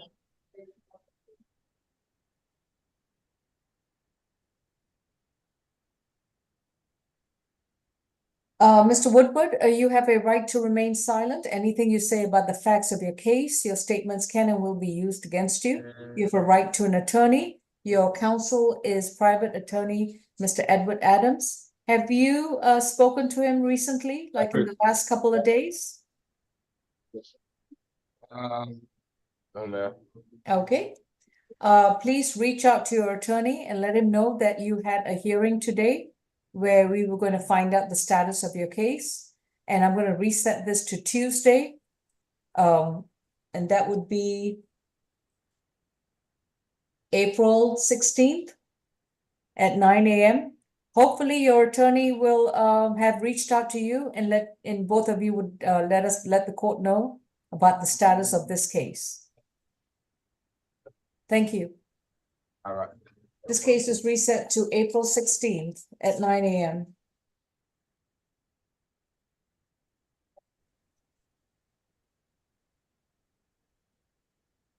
Courtroom 2, who do we have?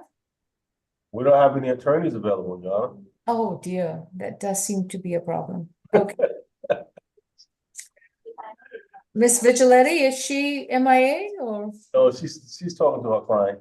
Okay, we'll take a 3-minute recess. Oh, yes, Judge. Strong, yes. The position that we just reset was position number 30, Mr. Woodard, correct? 32, Mr. Woodward, right? Woodward, yeah. Woodward, I'm sorry. Who is the attorney? Ed Adams. Does, I think that was that was Mr. Ed Adams' client. is there I was just asking, is there a contact number? Because the only thing I see is, Yeah, I do. oh, I'm sorry, I see the entry of appearance now. I was going to reach out, that's why I asked. Yeah. And before we step away, the amended bond that you did for Mr.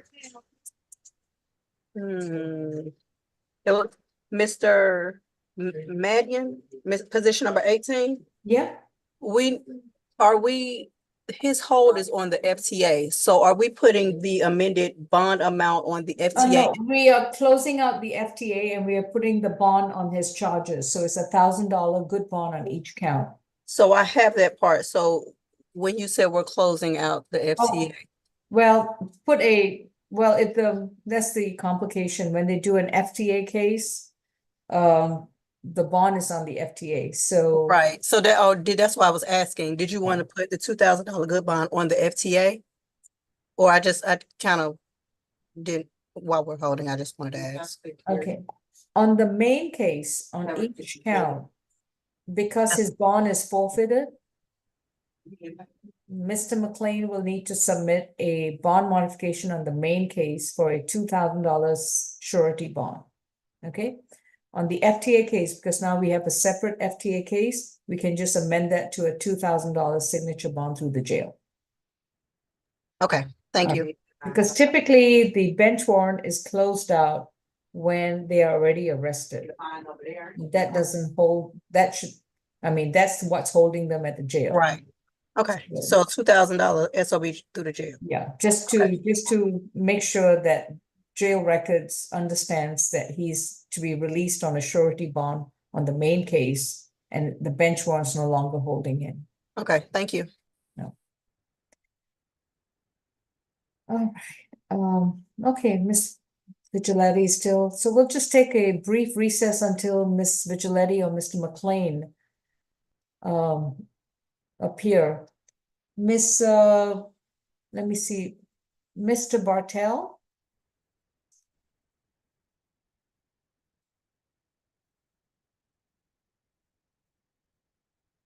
Mr. Paul Bartel? Okay. Ms. Kasha, I guess we'll just wait till 11 o'clock and hopefully Mr. Bartel will chime in, okay? For the 11 o'clock competency calendar. One more thing, Judge, I'm sorry. Yeah. Did you see the chat I sent you about the email?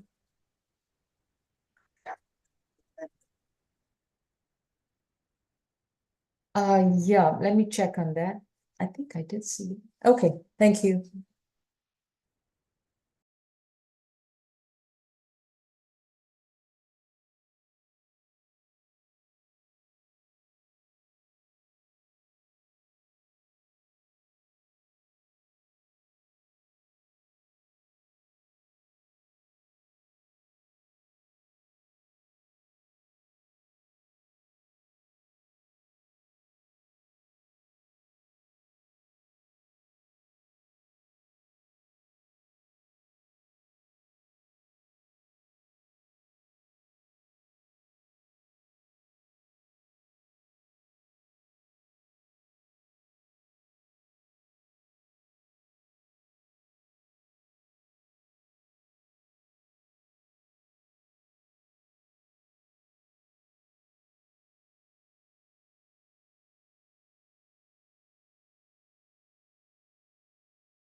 All right, quorum two, maybe proceed with Ms. Vigiletti. I'm not sure. And Ms. Strong, could you send a message to Mr. McLean that we are ready to address his client's case as well? Sure. Will do, Judge. Thank you. I have it, Ms. Strong. All right, Ms. Vigiletti? Are we ready to proceed with your client, Mr. Davis, Mr. Talisma? I apologize, Judge. Mr. Davis would like Paul Bartels to represent him, and so Paul is just getting up to speed on the case. Okay, so you still need to confer with him? Mr. Bartels is just getting a sense of what's happening with the case. Okay, He would Mr. prefer- Bartel, okay, Yes, good morning, Judge. I'm talking to him right now. go ahead. Ms. Vigiletti, is there another case I can address? I have more cases in here. I do have a couple of other cases, but I believe they're on the third floor, so I think the officers would have to go take the cell phone around. Being well. I could perhaps maybe make announcements on a couple of folks. That would be fine. I don't like dead time, so. I completely agree with you. Okay, go ahead. So I was not able to find position 6, Mr. Dwight Duffy. And the jail staff has informed me that he is in an emergency hold this morning. SOS hold. Yes. Is that a medical reset or behavior reset? It's medical, Judge. Okay. So I can reset him to, let me see. It is a time served offer, so it's possible for it to be. We'll reset this to April I'll 16th. take time, I'll take time, sir. If you time, sir, I would take time. Hey, Ms. Vigilante, you're not talking about Mr. Duffy, are you? Yes, Mr. Duffy. This is Duffy right here. I'm delighted to see you, sir. I was told you were in a hold today and couldn't speak with me. Okay, in that case, may I speak with Mr. Duffy and we can. Okay, and please confirm that it's not necessarily time served. He will have to be on probation if he accepts the plea. Oh, So, unless it's been amended since this calendar was I'm printed. sorry, Judge. I meant time served on the jail portion. Okay, all right. Go ahead and if you want, I think you have your device on. Yes. There is a gentleman who's appeared on iPhone. Yes, sir. Who are you, sir?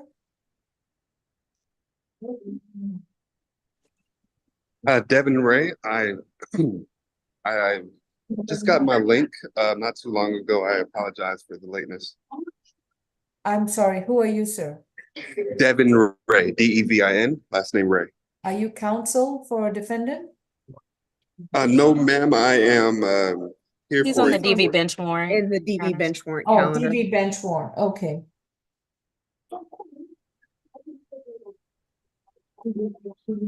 Mr. Ray, do you have an attorney? no, Your Honor.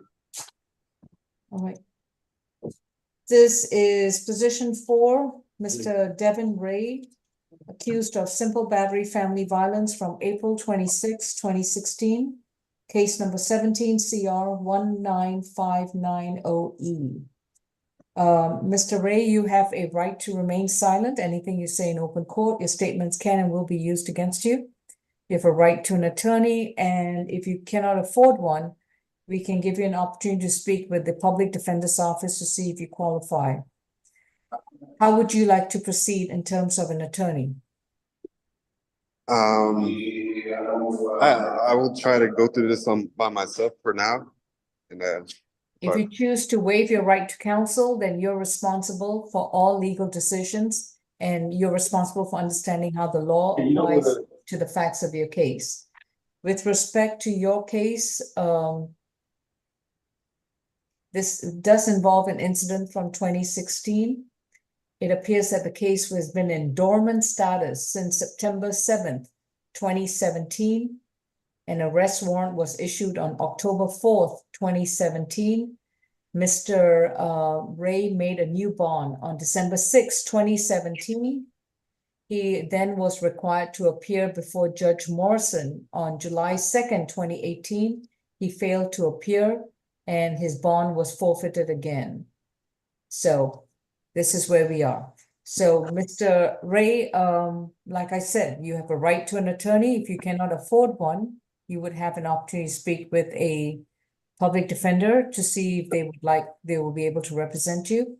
Otherwise, if you choose to represent yourself, you are responsible for understanding the law and how it applies to the fact of the case and any legal decision you make. In terms of counsel, how would you like to proceed? would I be able to change it if I don't understand anything? I've already explained to you the procedural history of your case. What portion of it do you not understand? I understand everything at this point, but I'm not sure if anything that may come up. This is your second bench warrant in your case. Correct. You have previously not appeared in court and you made a new bond. You failed to appear in court again on July 2nd, 2018 before Judge Morrison. Presently, you have a bench warrant. And let me see. The bond in this new bench warrant is $10,000. as set by Judge Morrison. Okay, and for a bond, that means I have to pay that to get it released? That means you have to surrender yourself to the Fulton County Jail. And once you have made your $10,000 bond, then you would need to make sure that we have a good address on you and you come back to court the next time. Okay, so there's nothing, so I'm only here just for you to tell me that I have a court. You filed a request to set aside the bench warrant from July 18th, July 2018. So you can either present your argument on why I should set it aside, or whether you would like to go ahead and surrender yourself to the Fulton County Jail. Keeping in mind that if you understand the proceedings, this is my last time I'm asking you. Would you like to speak to a public defense attorney to see if they will represent you? Or would you like to proceed pro se, that is self-represented? Yeah, I would like to get an attorney. Would you like to speak with the attorney right now? Yes. Okay, when one is available, you will have an opportunity to speak with one. Please mute your screen, stop your video. I will give you a chance to speak to the PD. Thank you. All right. We have a Zoom user. What's your name, please? You need to unmute. Good morning, Your Honor. This is Johnny Hudson. Are you I'm a victim in the case of Abraham Harris.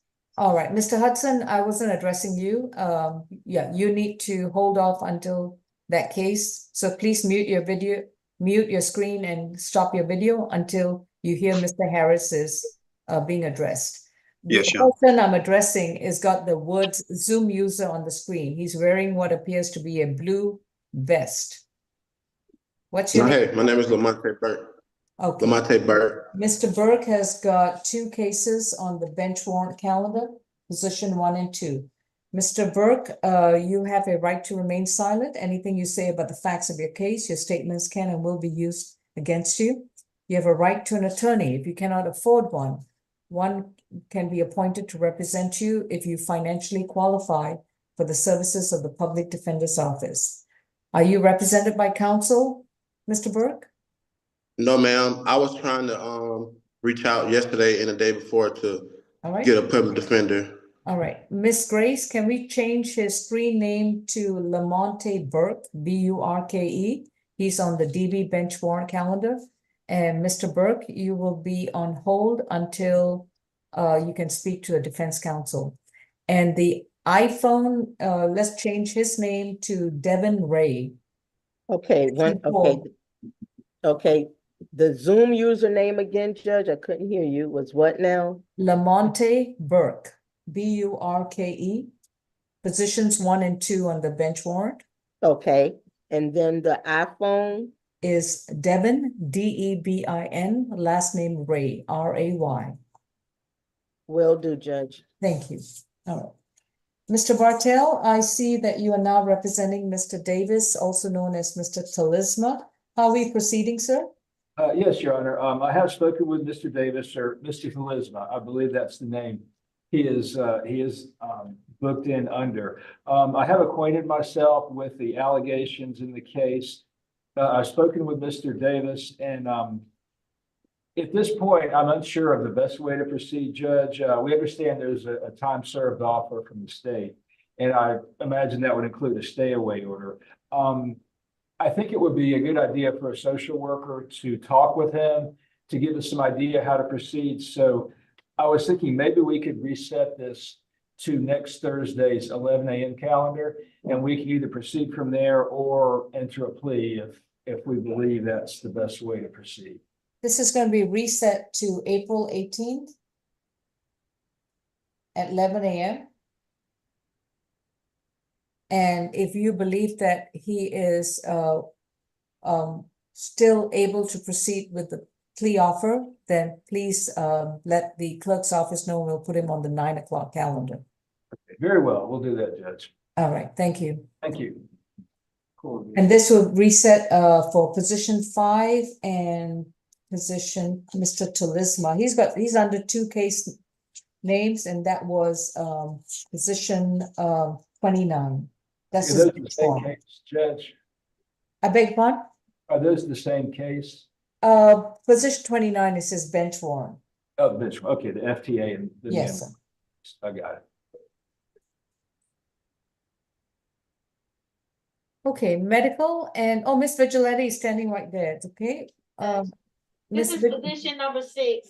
All right, thank you. This is Dwight Duffy, accused of battery from February 11th, 2024, case number 24 CR 710F. Mr. Duffy, you have a right to remain silent. Anything you say in open court, your statements can and will be used against you. You have a right to an attorney, and Miss Vigiletti is standing right next to you, and she's your appointed counsel. How are we proceeding, Miss Vigiletti? Mr. Duffy would like to enter a not guilty plea this morning. I'm happy to file a waiver of his formal arraignment. All right. Mr. Duffy, your attorney is going to file a waiver of arraignment and enter a not guilty plea on your behalf. Anything else? I believe that concludes things for Mr. Duffy. Thank you, Judge. Thank you, Ms. Vigiletti. Okay. Medical, do we have another case? Not at this moment. We have to go get other people. All right, thank you. All right, is Mr. McLean still in the breakout session? Ms. Grace? Yes, Judge, he said he needed about 5 minutes more. Okay. All right, and then as soon as Ms. Vigiletti returns, or she's not on Zoom, right, under Olivia? Okay. 5 minutes more. Was that 5 minutes ago?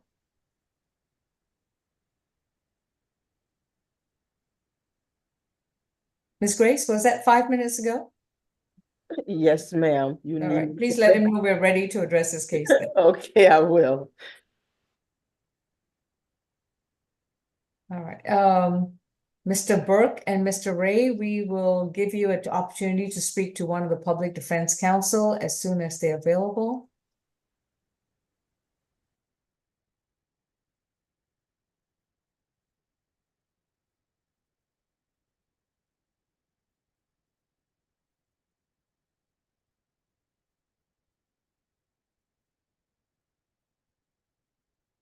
I have one other individual on the bench warrant calendar, Alberto Navarrete. Are you on Zoom? Alberto Navarrete. Okay.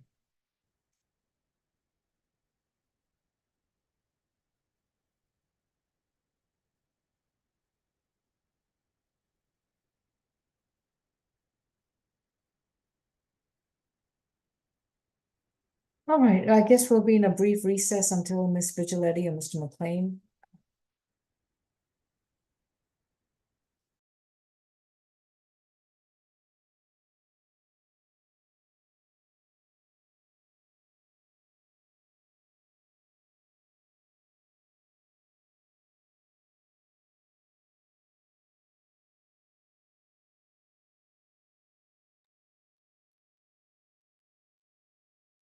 Attorney Paul Bartel, are you available, sir?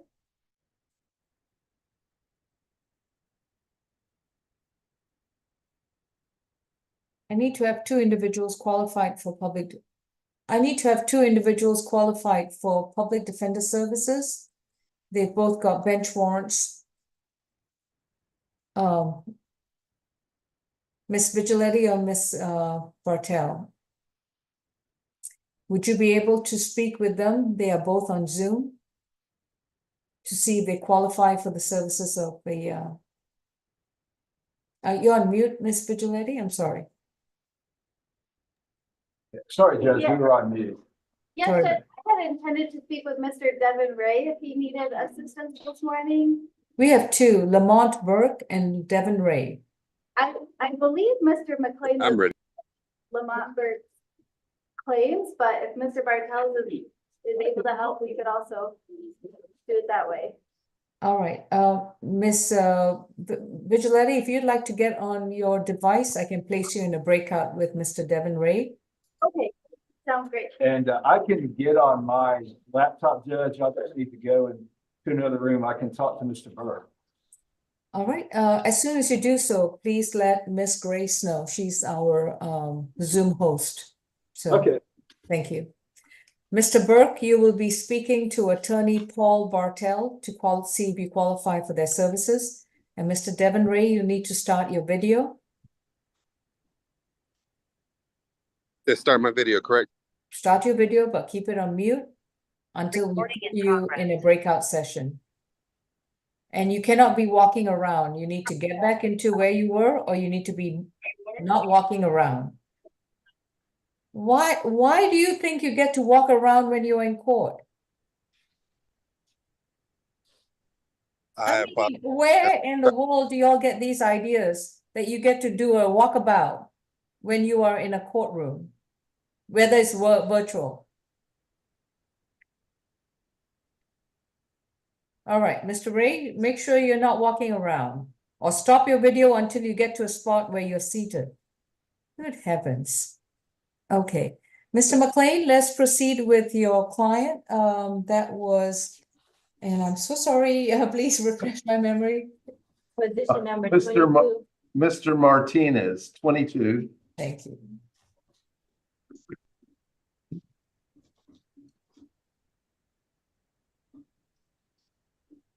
Oh. And how are we proceeding, Mr. McLean? Your Honor, this is a negotiated plea. Okay.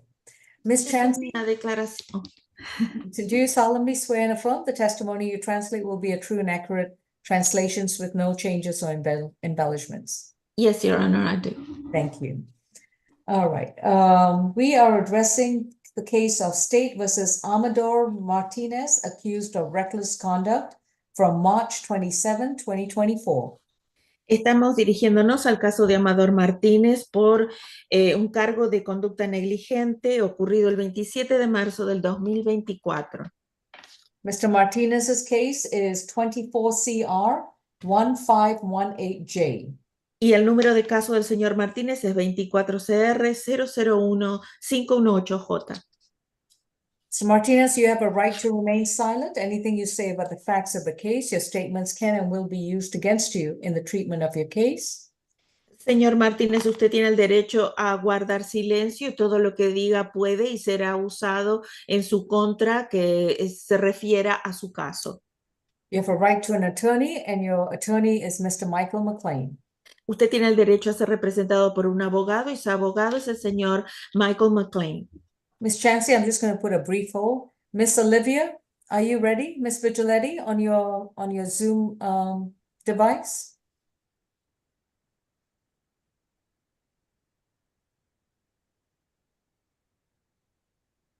Miss Vigiletti and Mr. Bartel, are y'all ready on your Zoom devices?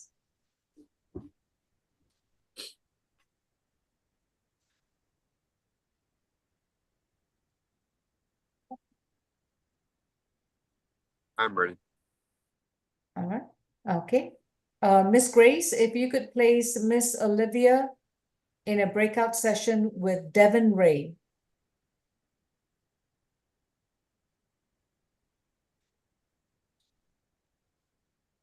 Is Mr. Bartel using Mr. McLean's device?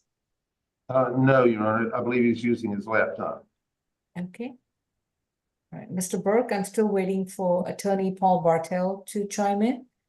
Mr. Bartels, I do believe he's on his laptop. Okay. All right, Miss Vigiletti, you should see a message on your screen very shortly, along with Mr. Ray to go into a breakout, okay? And Mr. Burke, as soon as Mr. Bartel's video comes on, we will send both of you a message to join a separate breakout room. Thank you. Okay. Oh, Mr. Bartel. I'm hooked in, Judge. I can Yes, talk you to certainly are, sir. We've got you in. Okay. All right. We are going to put you into a breakout session with Lamont Burke. Okay. All right. Mr. Alberto Navarrete. All right. Hey. Yes, good morning. Mr. Navarrete, my name is Judge Law, and you are here because you requested a set aside of the outstanding bench warrant against you in your case. I'd like to remind you that you have a right to remain silent. Anything you say in open court, your statements can and will be used against you. You have a right to an attorney. If you cannot afford one, could be appointed to represent you if you qualify. Do you presently have an attorney?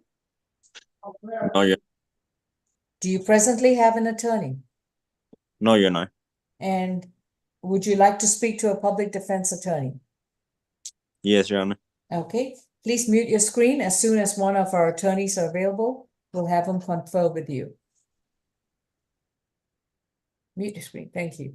All right, Ms. Chansey, I apologize for that. Mr. McLean, I'm sorry. But as we were saying, Mr. Martinez has a right to an attorney and Mr. McLean is his attorney. Entonces el señor, usted tiene derecho a un abogado y el señor McLean es su abogado. Mr. Martinez, may I place you under oath for purposes of this plea hearing? Señor Martínez, ¿puedo juramentarlo por a propósito de esta audiencia? Do you solemnly swear and affirm the testimony you provide will be the truth to the best of your knowledge? ¿Usted jura o afirma que la declaración que dará será la verdad que usted es más capaz de dar? ¿Jura? I do. May you put your hand down? ¿Puede bajar su mano? Ms. Falk, what is the recommendation for Mr. Martinez? Señora Fogg, ¿cuál es la recomendación para el señor Martínez? Yes, Your Honor. The state's recommendation is 12 months probation, serve 120 days in jail. La recomendación de la Fiscalía para el señor Martínez es 12 meses de probatoria, sirviendo 120 días de encarcelamiento. The defendant will receive 15 days credit for time served from March 27th of 2024 until today. Entonces, el acusado recibe 15 días por tiempo servido desde el 27 de marzo hasta el día de hoy. The defendant is to possess no firearms, is to have 40 hours of community service, and submit to an MHET. Oh, Your Honor, if I might have a moment, we need to go on mute and I need to change something with him. You may go on mute. Okay.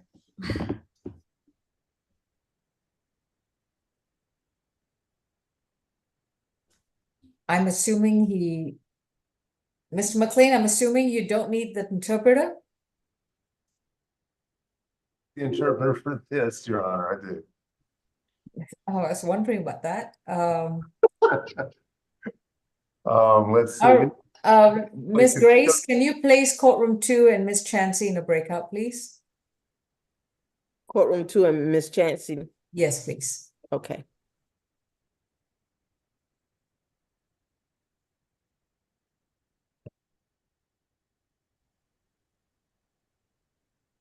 Ready?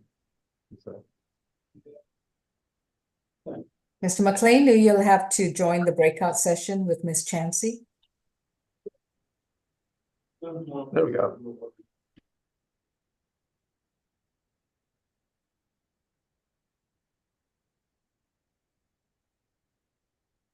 All right, and let's wait till one of the attorneys pops in from their conference.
Okay, here we go.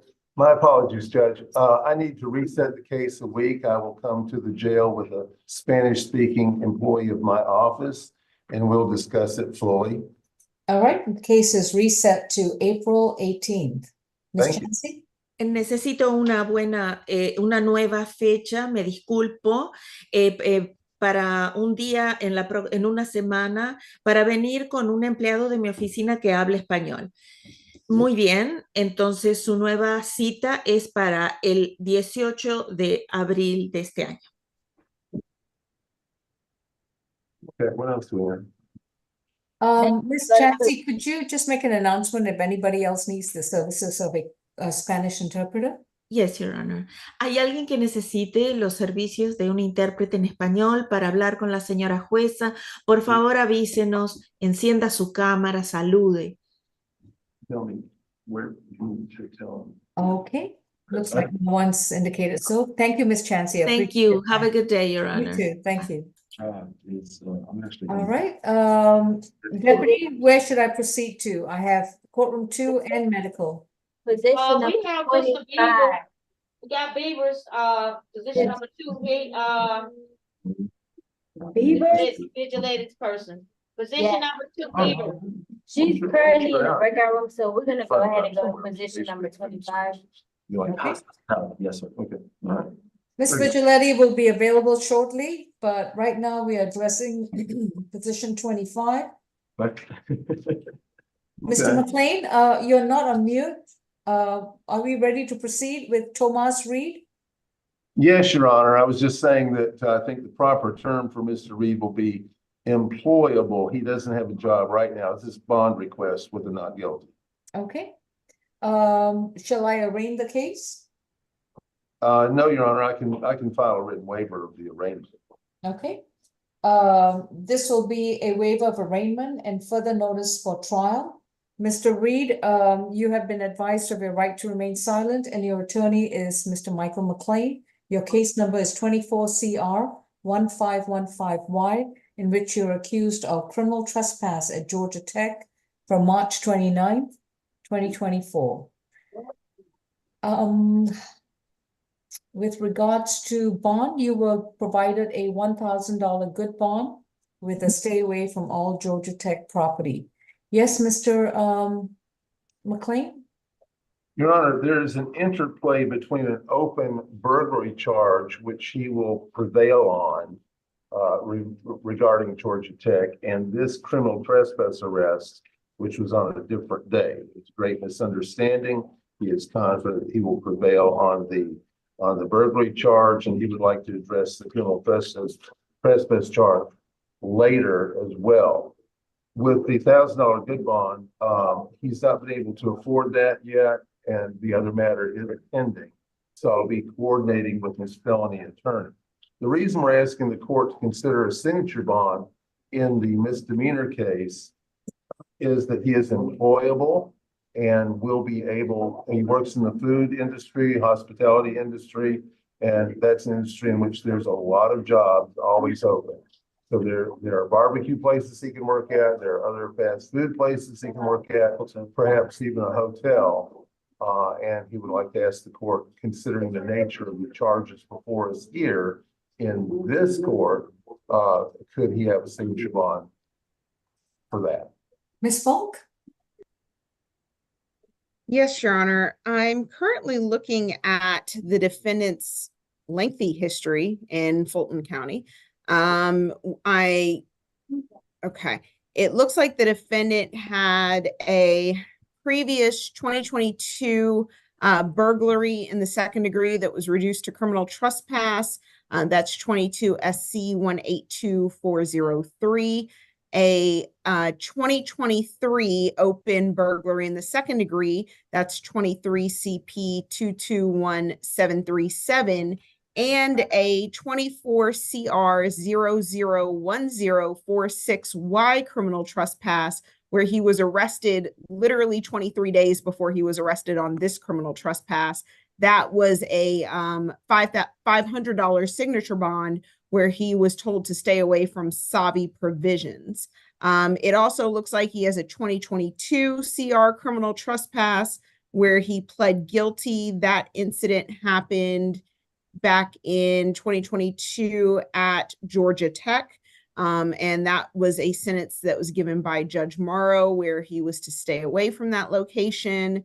And there are trespasses going all the way back to 2020, and yeah, 2020. So the state would ask that the bond not be altered, given the fact that he was only out for less than 30 days when he picked up the new charge. That's all for the state. No, the state is not saying that that 2022 guilty plea involving 12 months of staying away from Georgia Tech was, you're not saying he violated that, correct? I believe what he violated was a permanent ban, but let me go ahead and check on our case. So it's not about the sentence that he was under. It's about what Georgia Tech did to him once they were aware of him being on their property from a previous incident. Right, But let me just check the incident report to make absolutely sure.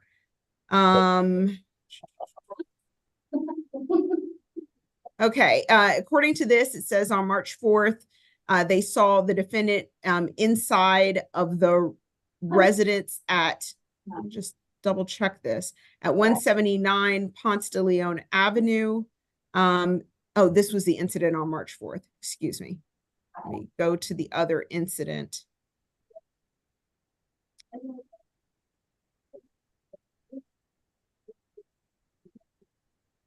Okay. The most recent incident, it says that the defendant was in the lounge area of 900 Hemphill Avenue, which is the residence hall at that location. When they spoke to him, he stated he was on the premises waiting for another student to come back from their room because he had been signed in. Officers advised that he was not allowed in the residence hall and signing in was not the process. So he was actually caught being deceptive. The cameras did show him entering the residence hall following another person inside. At no time was he given permission, and the defendant did have a lifetime ban from Georgia Tech police officers for all properties belonging to Georgia Institute of Technology campus. And that was from a previous felony theft by shoplifting, which earned him the lifetime criminal trespass ban. Understood. Okay, thank you. Well, we'll address that later. Thank Anything you. else, Mr. McLean? No, Your Honor, that's it. Thank you. Mr. Reed is presently on a felony bond for $19,000. I have myself used this time as well to review the warrants, as well as his prior open cases and his significant history of reoffending. The fact that he may be employable is not a pivotal factor in determining bond for the present charge. And so the bond will remain in place, $1,000 surety bond with a stay away from all Georgia Tech property. Thank you. Understood. Thank you. All right, Ms. Vigiletti is not available yet. So Mr. Bartel, are you available? She's right here, Your Honor. Oh, she is. Okay, excellent. All right, Ms. Vigiletti, we have a client at the medical unit. And could we, Mr. Beavers, position 2, Merrill Beavers? Yes, Judge. All right. And you have conferred with him. Are we ready to proceed with a negotiated plea? Yes, as far as I know, Mr. Beavers, you let me know if anything changed this morning, but yes, as we discussed yesterday afternoon, Mr. Beavers is prepared to enter the plea as negotiated this morning. All right. All right, medical, please unmute the screen. Thank you. Mr. Merrill Beavers, my name is Judge Law, and we are addressing your case 24 CR 1492F, in which you are accused of criminal trespass and 2 counts of disorderly conduct from the Whole Foods location and the Capitol Grill. These stem from a March 28, 2024 incident. You have a right to remain silent. Anything you say about the facts of your case, your statements can and will be used against you. You have a right to an attorney. If you cannot afford one, Ms. Vigiletti will be representing you. Ms. Vigiletti has asked whether you would like to move forward with this plea or would you like to have a trial? I'd ask for a lesser sentence, Your Honor. Okay, that doesn't answer my question. All right, Ms. Vigiletti, I guess then you need to confer with Mr. Beavers. Sure, yes, we can speak again. All right. Right now, his sentence would require him to serve additional time. Would you like to reset the case or address it today? It really, so I do have Mr.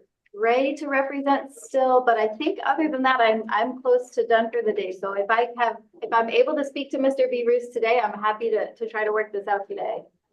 Well, we'll proceed, Your Honor.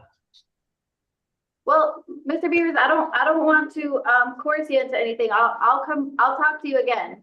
If I could be put in a breakout room with medical, we could have an additional discussion. All right, medical, please hold. Ms. Vigiletti will address him very shortly. Please mute your screen. Thank you, Judge. All right, Ms. Vigiletti, who are we addressing? The gentleman next to you? Sorry, I'm not, what's your name? Oh, Mr. Stallings, okay, very good. This is Mr. McLean's case, Roderick Stallings. Broderick Stallings is a plea, Your Honor. All right. This is position 27 and 28, I believe. Yes, Your Honor. There's only two cases.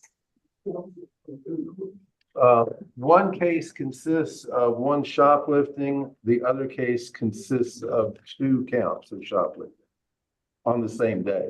This is State versus Broderick Stallings. Mr. Stallings, your first case is 24 CR 1509J, in which you were accused of theft by shoplifting from February 17, 2024. Your second case, 23 CR 6739J, you have 2 separate counts of theft by shoplifting stemming from a September 15, 2023 incident. You have been advised of your right to remain silent, and your attorney is Mr. McLean. Mr. Stallings, as you are, this is going to be a negotiated plea. May I place you under oath? Yes.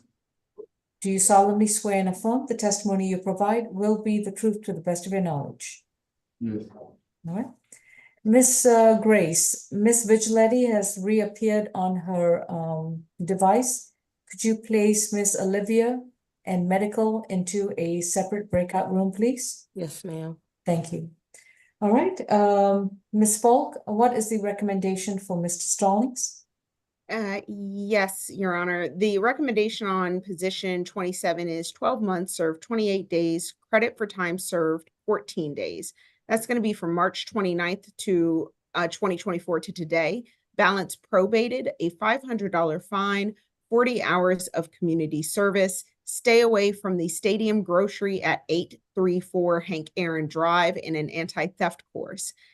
Position number 28, the theft by shoplifting, will be 12 months to serve 32 days, credit for time served 16 days. That's going to be balance probated concurrent with 24 CR 001509J. The credit for time served there is from 10/27 to 10/28/2023, and then March 29th, 2024 to today.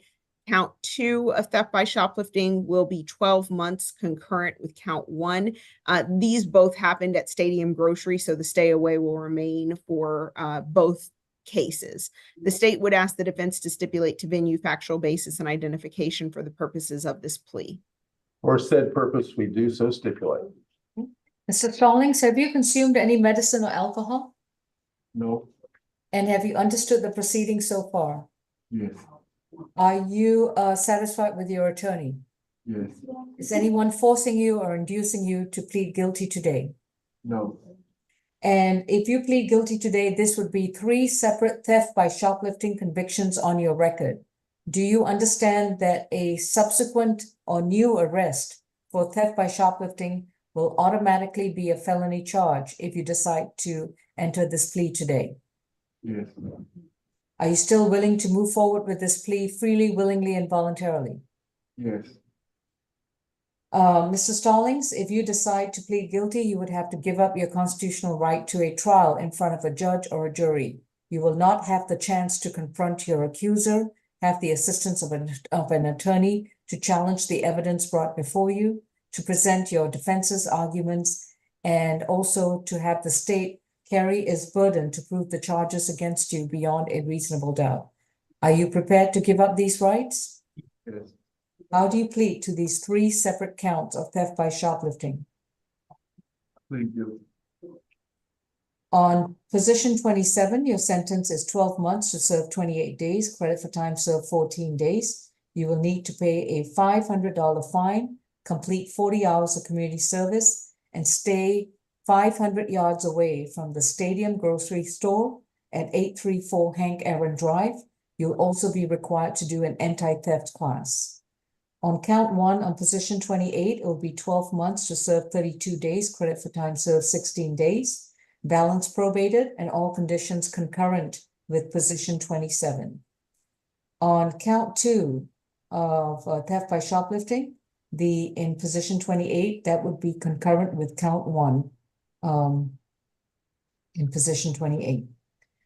If you have no other holds, you will report to probation on Monday, April 15th before 3 p.m. The probation office is located at 132 Mitchell Street in downtown Atlanta. You'll report to probation every month. You will pay your probation fees every month. You will pay the $500 fine, beginning with $50 in the first month and $50 every month thereafter. You will also complete 40 hours of community service, beginning with 5 hours in the first month and a minimum of 5 hours every month thereafter. If you return to the Stadium grocery store, or if you fail to report to probation, or if you get arrested again, or if you don't complete the minimum requirements, probation has the right to issue a warrant and have you serve out the rest of the year in prison. Any questions, Mr. Stallings? No. All right. 500 yards away from the Stadium grocery store means the length of 5 football fields. Please keep that in mind. Thank you.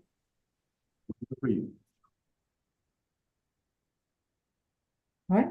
Mr. McLean, do you have another client in courtroom 2? No, Your Honor, I believe that's it. All right. Mr. Bartel, are you ready to address Mr. Burke's cases?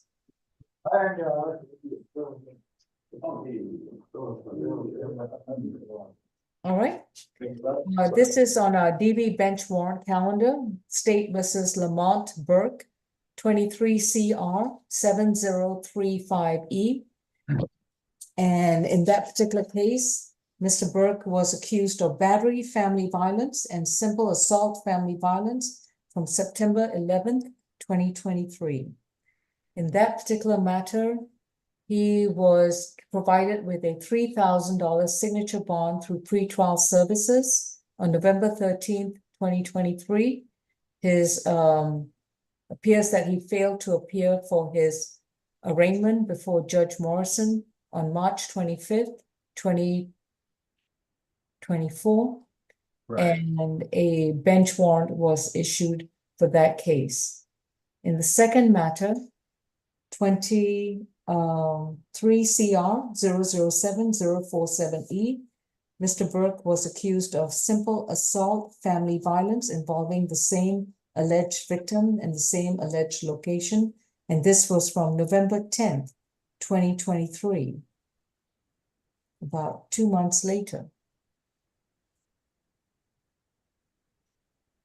And in that particular matter, he was again provided with a signature bond through pretrial services, and he failed to appear before Judge Morrison's court. What was the date of that, Your Honor, on the second case? They were both the same day. Same day, that's what I thought. Yeah. And he presently, I guess he has a $5,000 signature bond that is presently suspended due to failure to appear, or which I will suspend subject to what occurs in this case. And let me see what's his bond status. I guess he's in a no bond for the bond. She normally puts the bond, so Let me check if she's put one on the other case. But basically, the signature bonds to pretrial are forfeited pursuant to the bench warrants. And, this is the very first time doing it, Your Honor. I did not really have any time to prepare for this, although I'm certainly willing to help out however I can. So just, to kind of bring me up to speed, what are the options? I mean, if the signature bonds are forfeited, does this court, have the power to reinstate that? He was required to stay away from the Lake Avenue location in Atlanta, Georgia, and have no contact with Stephanie Hart. He was also required to update the court with a new mailing address within 30 days of being released from jail. That was the first thing. So we don't have a current address on Mr. Burke. Second thing is that he did not show up in court on March 25th, 2024. So I can amend his bonds to a surety bond. He will report to the Fulton County Jail, and he will need to make his bond of $5,000 with the stay away and the no contact, and to update the court with his new mailing address. Okay, so is that $5,000 bond on the second case or total for? It's total, yeah, it's total. It's 3,000 on the case ending in 7035. Okay. And 2,000 on the case ending in 7047. Okay. All right, well, I have spoken with him, Judge. I wasn't aware of the issue with the address, but I have spoken to him about the reason that he didn't show up for court. And he indicates that he did get a notice. So apparently there is a current address. However, he indicates that he thought the notice was confusing because it had the alleged victim's name on it. And he thought that it was some sort of subpoena or notice for her. Well, of course, because he didn't change his address. Well, he tells me that he reached out to speak to his probation officer. He said he was very proactive.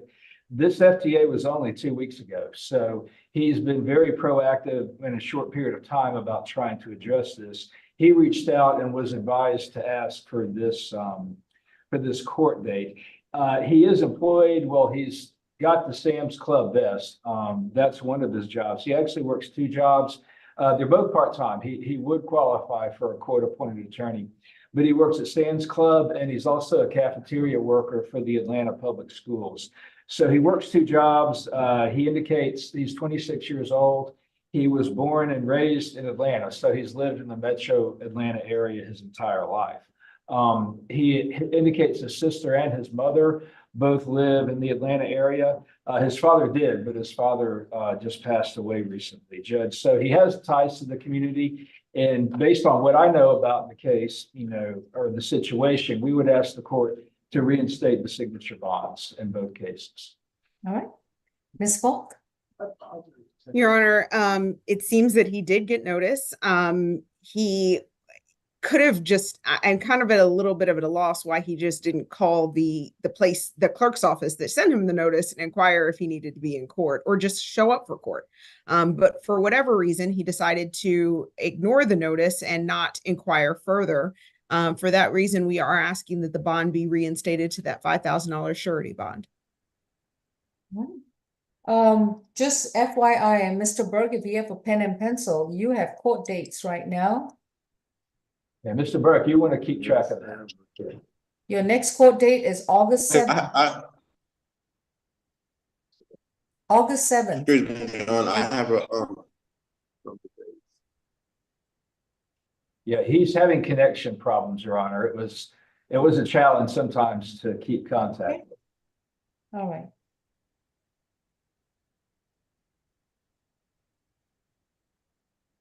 I'm here, Your Honor. Okay. Your next court date is with Judge Morrison on August 7th, 2024 at 2 p.m. in courtroom 2F. Got it. You would need to surrender yourself to the Fulton County Jail. Today is Thursday, so it has to be before 5 p.m. tomorrow.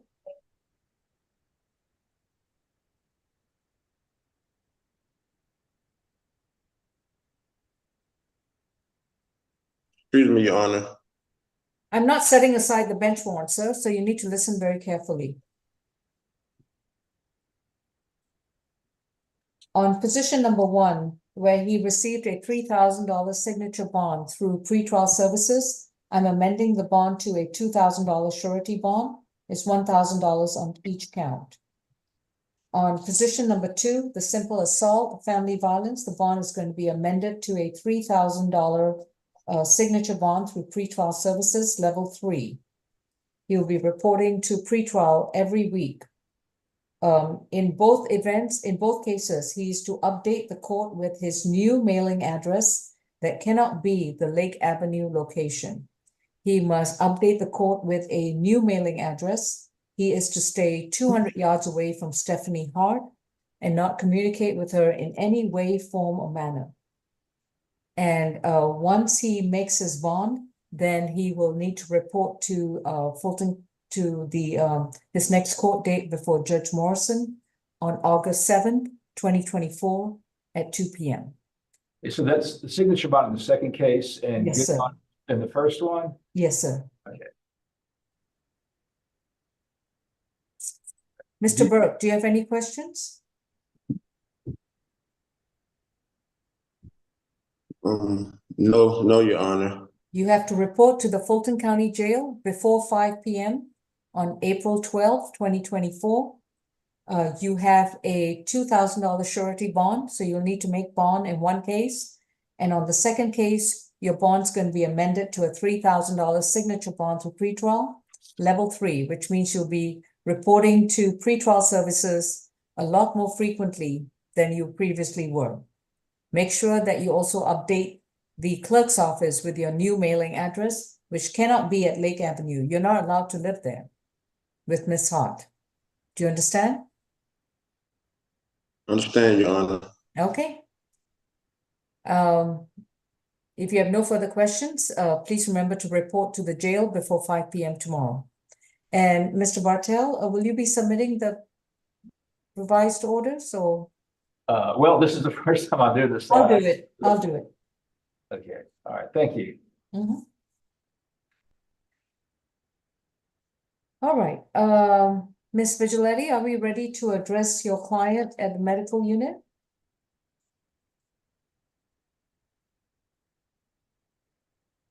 Yes, Judge. Mr. Beavers would like to discuss the possibility of a non-negotiated plea this morning. All right. We are going to readdress Mr. Merrill Beavers, and he has been advised of his rights and his charges. Mr. Beavers, for purposes of the plea, may I place you under oath? Do you solemnly swear and affirm the testimony you provide will be the truth to the best of your knowledge? Yes, Your Honor. All right. Ms. Falk, we have 1 count of criminal trespass and 2 counts of disorderly conduct involving 2 separate locations. What is the recommendation? The state's recommendation is on count 1, the criminal trespass, 12 months concurrent with count 2, stay away from 77 West Paces Ferry Road, which is the Laserway and Whole Foods, and 225 East Paces Ferry Road Northwest, which is the Capitol Grill. On count 2, the disorderly conduct, it would be 12 months, serve 60 days, credit for time served 15 days. That would be concurrent to count, that would be the main sentence along with an 8-week anger management course, no further contact with Madison Posey, Sydney Mason, and Gabriel Headley. And count 3 would be 12 months concurrent to count 2.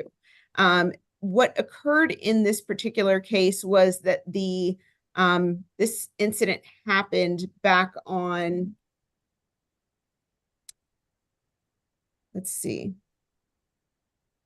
March 28th of 2024.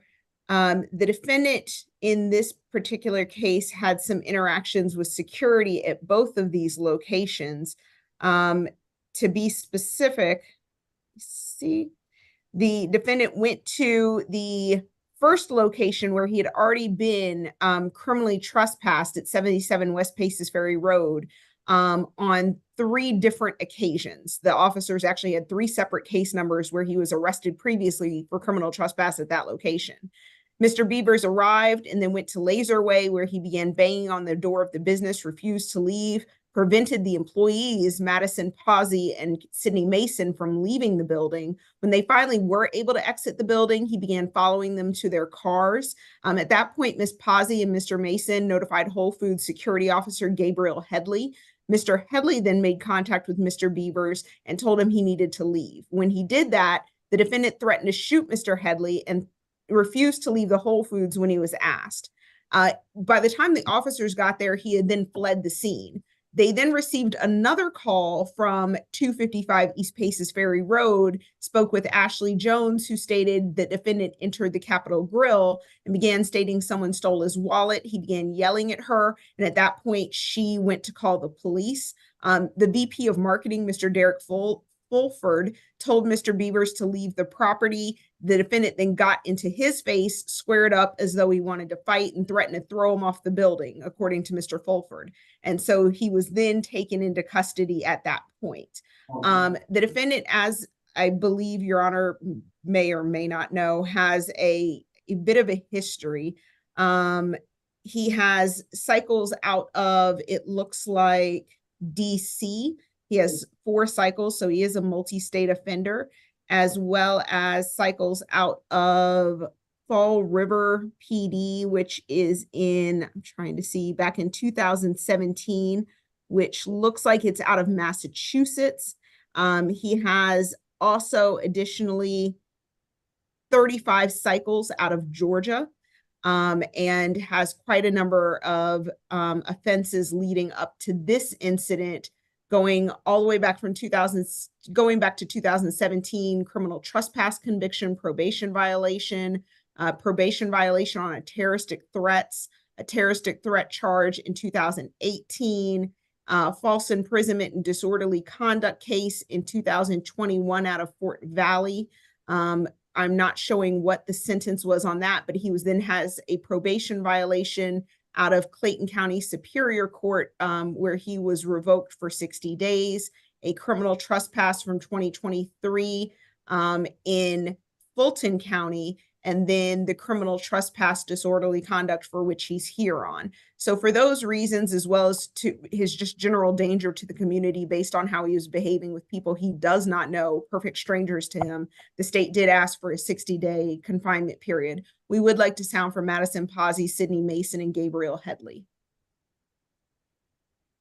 All right. Are there any of these alleged victims on Zoom? You may unmute and start your video. All right. Miss Vigilette? Yes, Judge, so I spoke with Mr. Beavers yesterday and again today, and he does take responsibility for what happened on this day.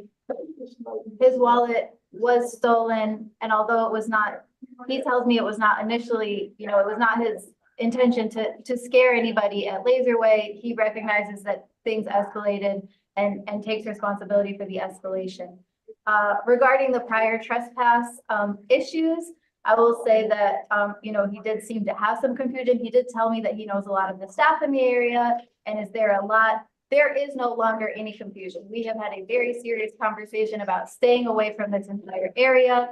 He does not know these people, as Ms. Falk has already explained, and he understands he is to stay away from this area and stay away from the employees. Absolutely, no concerns there. We are very clear about that. The reason he's asking for reduced jail time this morning is just because he has a family and a life to get back to. He does have 5 daughters, and he has visitation of them. He has child support obligations to them. He has been here for 15 days. He was out of hand in this incident, to say the least. Nobody was hurt. And so, he is going to be enrolling in that anger management when he gets on probation. And I think the sooner he gets to that, the better. And so we're just requesting a jail portion of serve 30 days credit for 15 this morning. I'm perplexed. What was the confusion? I'm sorry, about the previous trespass? No, I'm just confused. If you said there was confusion at the scene, what was the confusion? Oh, I'm sorry, I believe when I said there was confusion, it was about because as Ms. Falk had mentioned, he had prior trespass. He had prior been told not to be there. I don't believe Mr. Beavers understood that. So what he told me yesterday is he knows a lot of staff over there. He's there a lot. You know, it is okay for him to be there. So when I'm saying I cleared up confusion, I'm saying it's very clear to him he is not to return. All right. Anything else, Ms. Vigilante? That's all, Judge. I'm still not satisfied with the explanation of an alleged confusion. Mr. Beavers has allegedly been previously noticed not to return to the property, not once, not twice, but more than 4 times. So I'm really puzzled. Also, based on the allegations of the warrant, this is not a situation where I can understand any kind of, or even a modicum of confusion. The allegations are that this defendant did behave in a rather violent and disorderly manner with individuals who were just there to shop and were patrons of these businesses. So, and given his significant criminal record history, his record of offenses from multiple states, 35 cycles in Georgia alone, I think the state's recommendation is extremely reasonable. So I do understand, Judge, and I did speak with Mr. Beavers about how he'd like to proceed in the event that, you know, Your Honor accepted the recommendation of the state, and he did state he would like to proceed with the plea. all right. Mr. Beavers, I'm rejecting your recommendation and I'm accepting the prosecutor's recommendation that you serve additional time at the Fulton County Jail, after which you'll be required to report to probation actively every month.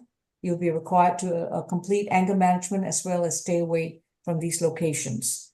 Would you like to proceed with this plea, or would you like to enter a plea of not guilty and have your day in court for trial?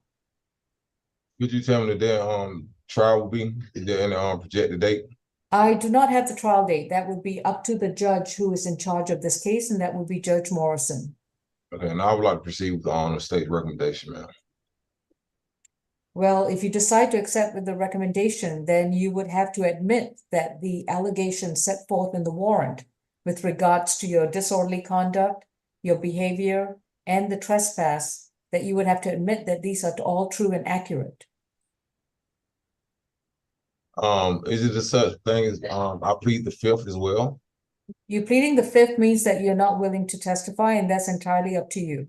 But one thing your attorney would have to admit is that the allegations, the factual allegations set forth in the warrant with regards to your alleged conduct and behavior and trespass, both at the Laserway, the Whole Foods, and the Capitol Grill, was a violation of the law. Yes, ma'am. So would you like to proceed if your attorney has to admit that these allegations are true and correct? Yes, ma'am. Those disturbing the conduct and trespass is correct, ma'am. And your conduct at the Capitol Grill Foods? Yes, ma'am. What? Miss Vigilante, in that case, based on your client's representations, do you stipulate to the factual basis, venue, and ID supporting these 3 charges? We do, for the purposes of the plea. All right. Mr. Beavers, have you consumed any medicine or alcohol? No, ma'am. And have you understood the proceedings so far? Yes, ma'am. Are you satisfied with your attorney? Yes, ma'am. Are you entering this plea freely, willingly, or knowingly? Yes, ma'am. And do you understand that if you enter such a plea, you would have to give up your constitutional right to a trial in front of a judge or a jury? You will not have the opportunity to go back to court, to face your accusers, to challenge the evidence brought before you, to be able to present your defenses, arguments, and mitigating factors, also to have the state try to carry its burden to prove the charges against you beyond a reasonable doubt. Are you prepared to give up these rights? Yes, ma'am. How do you plead to 1 count of criminal trespass? Guilty. How do you plead to 2 counts of disorderly conduct? Guilty. On count 3, disorderly conduct, that will be 12 months probation concurrent to count 1. On count 2, disorderly conduct, that will be 12 months to serve 60 days, credit for time served 15 days. And this will be concurrent to count 1, where he'll be required to report to probation after completing the additional time at jail. While on probation, he will complete an 8-week anger management program. Those classes must begin within 60 days of beginning probation. He's also to stay away and have no contact with Madison Posey, Sydney Mason, Gabriel Headley, and Derek Fulford. On count 1, it's a criminal trespass is going to be 12 months concurrent with count 2. He's to stay away from 77 West Paces Ferry Road in Northwest Atlanta. He's required to stay 200 yards away from that entire location, which would be the entire strip mall, including the Laserway and the Whole Food store. He's also required to stay away from 255 East Paces Ferry Road, which would be the Capitol Grill restaurant. Once he completes his additional time at the jail, which I understand is going to be an additional 15 days, he will report to probation within 72 hours on the first business day, and that would be at 132 Mitchell Street in downtown Atlanta. He will report to probation every month. He will be up to date with his probation fees, and he will begin his anger management classes, as I said, within 60 days of his first report to probation. That concludes the sentence. Thank you, Judge. Thank you, Mrs. Vigilante Justice. Thank you. Vigilante Justice. Okay, thank you. All right, moving on to Mr. Alberto. No, just one second.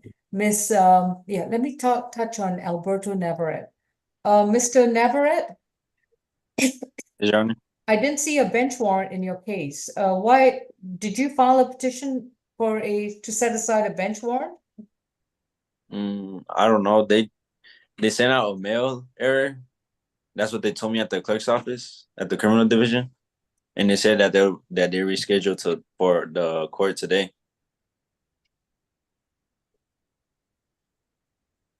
Your Honor, I think there may be some confusion in this matter because I had received a message from the attorneys in Orca, and they were inquiring with me if Mr. Navarrete was on my calendar because they apparently, the victim in this case, Miss Nancy Morales, had gone to G33.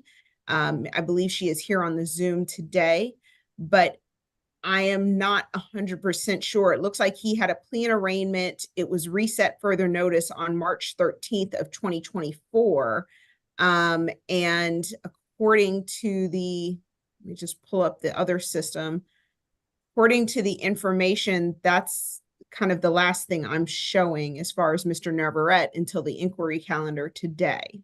Yeah, I did pull this case up and I see it said it was reset on the 13th due to a system outage. Right. That's what I saw. But this was never an Orca case. This was always a Judge Dixon's case. No, I understand. I was just letting you know I received an email, a text message from the Orca attorneys because Miss Morales, who is here on Zoom now, was in the Orca's courtroom in G33 trying to figure out what was going on. So apparently there just seems to be some general confusion about this case and its status on today's calendar. That's no bench warrant. That's not been issued. And Mr. Navarrete, you would have to go back to the clerk's office to get a new court date before Judge Myra Dixon. I'm sorry, Judge. I'll just reset it and send it back to Judge Dixon so that he doesn't have to come back. I'll state that he did appear. And just a question before, Mr. Navarrete, do you need a Spanish interpreter, or was it the victim that needed the Spanish interpreter? I think the victim. Okay. All right. I'll put it back in her bin. Thank you. Mr. Navarrete, is your address still at Wheeler Street, 3301? Yes, Your Honor. Okay, listen very carefully. You have an open active case against you. The judge is Judge Dixon. You will get a notice to come back to her courtroom. Do you understand? Yes, Your Honor. All right. And you need to make sure you stay away from, let me just make sure that you have no contact with Nancy Morales and you cannot go back to the Argonne Way. All right? Yes, Your Honor. I think you're supposed to be staying with your father. Okay, thank you. You're free to go. Thank you. Miss Morales? All right. Your Honor. One more okay, bench warrant, one more bench warrant. Right. No. I just wanted to let the court know that I did reach out to Ms. Maldonado, who is our victim advocate, to reach out to talk to Ms. Morales and just let her know what happened today in court. Appreciate it. Thank you. Case State versus Devin Ray, excuse me, charged with simple battery family violence. Mr. Ray, you would have to start your video.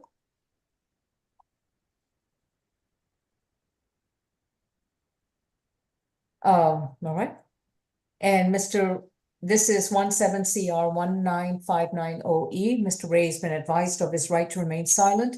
Ms. Vigilante, are we representing him or is he having to retain counsel? Yes, Judge, I can represent him this morning. All right. He has a bench warrant, which according to the procedural history in this case would be his second one. He made a new bond back on December 6, 17, and yet apparently still failed to appear before Judge Morrison on July 2nd, 2018. His bond has been forfeited, and I understand he's currently got a $10,000 bond. Anything else to address, Ms. Vigilante? I'm sorry. I am new to the DBBW calendar. We have not had many of these since I began. Does he not have a bench warrant? He has a bench warrant. His bond has been forfeited. Okay. And so when you said he currently has a $10,000 bond, That's the bond that was set by the judge for failure to appear. Okay. Okay. So, Judge, this morning, I'd like to kind of explain what happened and ask this court to set aside the bench warrant if that is possible. Go ahead. Okay, so Mr. Ray shared with me, back in 2017 when this case initially came up, he was 20. This is not a phrase I would choose to use about a client, but something he told me multiple times is, oh, I thought this was concluded like an idiot because I was. Let me clarify. I'm so sorry. Yes. He's in a no bond status. Okay, that is. No bond status. He made a $10,000 bond met back in 2017. Okay. Yes, so, back in 2017, he was 20 years old, did bond out on the case afterwards, fairly shortly afterwards, moved to California with his family. He had a child, and did not remember to update the court. I know that is a tale as old as time. We hear it all the time. People move, forget to update the court. What is different about Mr. Ray is when he learned of the warrant in 2020, he did come back and tells me that he did try to resolve the issue at the height of COVID. He said he went to sort of multiple different court offices and places weren't open in person and he was having a hard time sorting it out and didn't live locally. He came, tried to sort it out for a few days, went back home. He does now live in Georgia again, and he proactively, he's 27 now, he is mature, he has a family, he has children. He proactively last week went to the courthouse to address this issue. He made a request to have this on the calendar. He gave them all of his updated contact information. He does now live locally, and I don't think we will continue to have the issues we were having when he was young and living remotely. We still don't have a current address, or is the Glen Street address still good? So yeah, I don't know if you can see, Your Honor, there is a document in his case from last week when he proactively went to the court where he updated his contact information and signed his name. But if you'd like, I can also send that to the court to make sure that that address and phone number is now on You file. said that's not he's not local, so he doesn't live there? So he is local now. He was in California for a long time. So he had come back for a week in 2020 to try to resolve this, come back for some time to try to resolve this. It was during COVID. He wasn't able to resolve it. Went back to California. He has now moved back to Georgia and proactively went to the court to request this hearing to resolve this. Ms. Falk? Your Honor, if the defendant is interested in resolving the case, the state has made a recommendation that I believe is more than fair. So there is a dispute of fact in the case.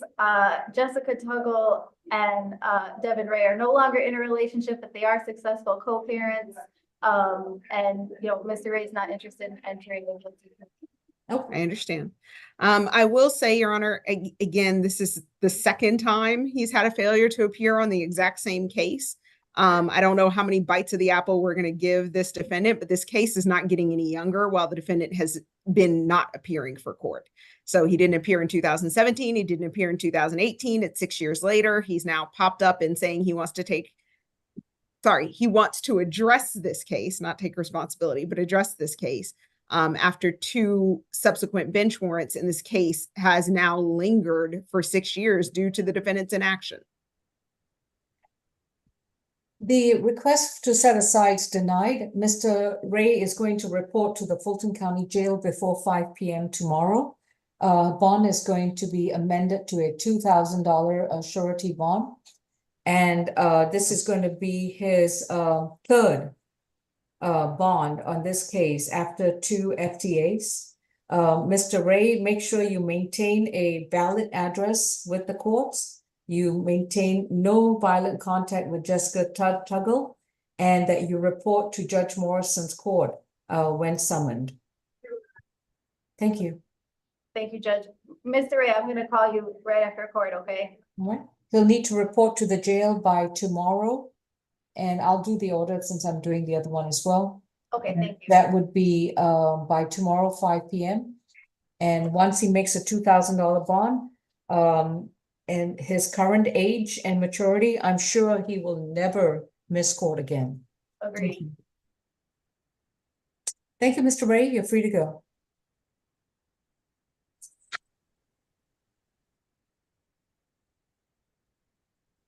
All right. I don't know if there are any other cases, but I'm going to go and do my 11 o'clock calendar in a breakout with Mr. Bartel, Ms. Falk, and Ms. Kasha, and Ms. Burgess. Ms. Kasha and Ms. Burgess, will you please start your video? Oh, inquiry, Your Honor. There was a Mr. Wilson who was a refused interview yesterday on the calendar, SAP. I didn't hear an announcement on Wilson. I haven't made any announcements yet on the individuals who've refused interviews. So as soon as we get some status from the jail or whether they're coming down or. I'll stick around. Okay, thank you. I can go into a breakout room, Judge. Do you want to do the 11 o'clock calendar? Yeah, would you be seated in courtroom 2 or would you be from a separate? There's nobody, there's no All right. anybody else. All right, we'll then, oh, we have someone in medical. Who is that? Position number 8, Arthur Hale. Arthur Hale, okay. Is this one of the individuals you need to speak to? Oh, Ms. Vigiletti? Yes, Judge. I understand he's entering a plea of not guilty. Yes, I am prepared to proceed if the court is ready. All right, before I go in, we can put, okay. Arthur Hale is got a count of simple battery and criminal trespass in case 24 CR 1476Y. Mr. Hale, you have a right to remain silent. Anything you say in open court, your statements can and will be used against you. You have a right to an attorney, and representing you is Ms. Vigiletti. How we're proceeding with a not guilty plea. Will you be filing a waiver of arraignment, or would you like me to arraign the case? I'm happy to file a waiver, Your Honor. All right, thank you. And with regards to Mr. Hale, he does have a bond in the present case? Yes, he does, in the amount of $1,500. Okay. And what are we doing in terms of his bond? So Mr. Hale would like to request a signature bond this morning. He does have many disputes of facts related to this arrest. In our interview, he did tell me that both he and the security guard called the police in this incident. And if so, you know, there should be of course, a record of his real-time report to 911 of what was happening. He also claims that the officer injured him such that he had to be taken to the hospital. And again, you know, of course, if Mr. Hale's version is correct, there should be documentation of such. And he's asking for an opportunity to get discovery so he can prove these things he's saying. You know, given how sort of troubling Mr. Hale's version of the events. Oh, I'm sorry, Mr. Hale, are you speaking? Okay, just given how troubling Mr. Hale's version of events was that he told me yesterday, I do think it is wise for all parties and the court to take a look at the evidence to ensure that we all have a clear understanding of what's happening. So as he sort of awaits that opportunity, which of course is best done in a trial court setting, I'm requesting a signature bond. He tells me that the primary reason for not getting a signature bond at his first appearance was not knowing his address. He had recently moved in with some family, but he does know that address now, and I can provide it to the court. He lives in a family home, he says, with his sisters and his cousins. He did give me the contact information for one cousin, and I just want the court to know I didn't finish interviews until 11 p.m. last night, so I did not call his cousin. It is not a reflection on Mr. Hale that she's not here this morning. I do have a phone number for a relative. It's completely a reflection on me. Mr. Hale does do contract work when available. He's happy to comply with any stay away orders or other conditions of bond. You know, he just wants to be productive while he's awaiting that further information. All right. Ms. Falk? Yes, Your Honor. Mr. Hale is currently being held on two different cases. One is a criminal trespass for March 11th of 2024. That case is 24 CR 001583Y. And then this case, which was from March 28th of 2024. Just double checking something really quickly. And I'm sorry, I do know he has both open cases. I believe only this one is holding him. But No, that is correct. But I say that to point out the fact that less than 16 days after he was arrested and released on his first case, he was then picked up on this new case. Yes, just to kind of underlie the Ayala factors that go into the issue of considering bond.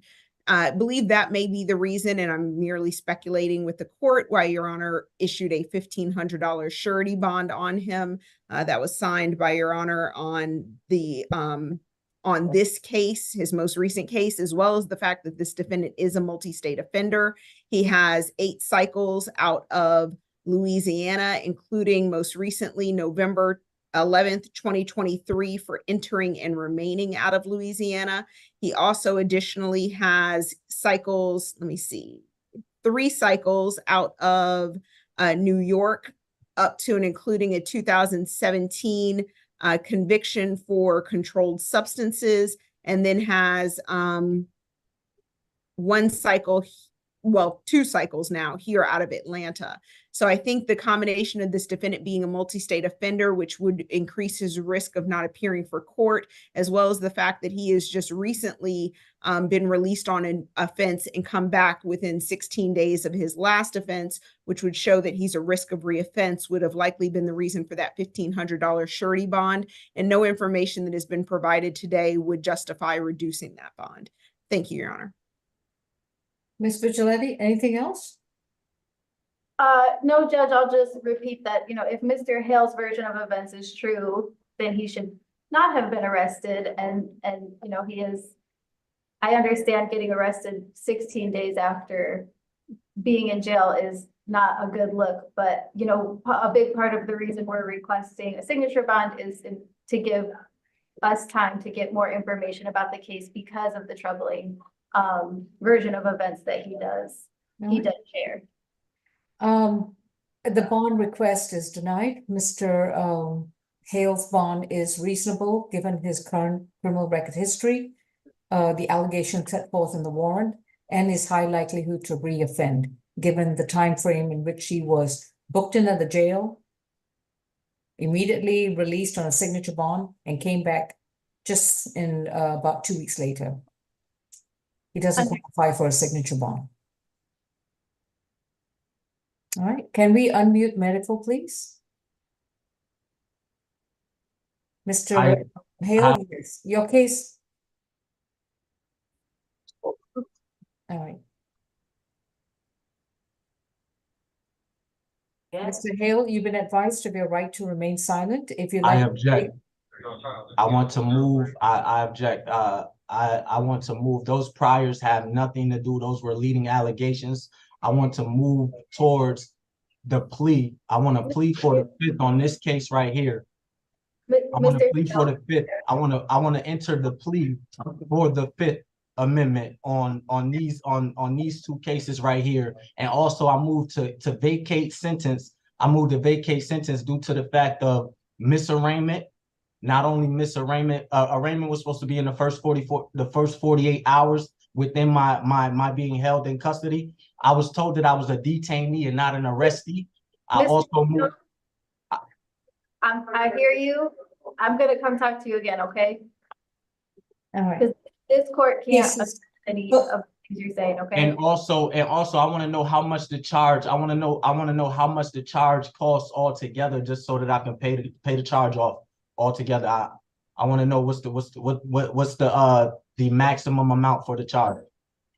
Right that I'm now, being your charged bond is $1,500, and you can either pay for the bond out of pocket, or you can go through a bonding company. That's for the bond. I want to know how much the charge is. You can be fined up to, restitution. let me finish. You can be fined up to $1,000 for each count if the case goes to trial and the state proves the charges against you beyond a reasonable doubt, and or up to a year in jail for each convicted offense. So what I want to do, what I want to proceed with is, I also want to leave that on the table, that I'm able to cover the $1,000. I want that to be clear, that I'm able to cover the $1,000. So I feel as though the $1,500 is a little excessive. If the charge is worth $1,000, I have no issue doing. Okay, Mr. Hale, if you have $1,000 as available, please confer with your defense attorney, and she will explain to you what would be the best way to disperse those funds. And that concludes the case. This case is further notice for trial. Thank you. All right, Miss Grace, if you can place us in a breakout session, please. Yes, ma'am. And Mr. Bartel can use courtroom 2 if it's not occupied, with the Okay. exception of Miss Vigiletti, of course. Oh, yeah.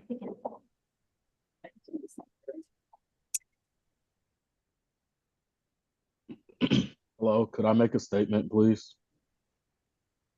Mr. I don't know who's talking, but was that Mr. Ray? No, this is Mr. Jones. All right, sir, I don't know who you are. You need to start your video. Hi, how are you? Fine, thank you. Yes, sir. And who are you? I'm Alaquan Jones. I'm a victim in one of the cases that you had today. I would like to speak with Which the one? deputy. Which one? The case with Samara Jones. I don't know if I've addressed that. Have I addressed Samira Jones, Miss Vigiletti? I don't believe Samira Jones is on our calendar today. She may be on competency. She's not on SAP. Okay, all right. Okay. Yeah, please hold, Mr. Jones. Right. Miss Grace, you can please. No, Mr. Jones, you cannot stop your video. Okay. All right, Miss Grace, everyone that you see whose video is on, could you place us in a breakout, please?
The victim for Miss Jones.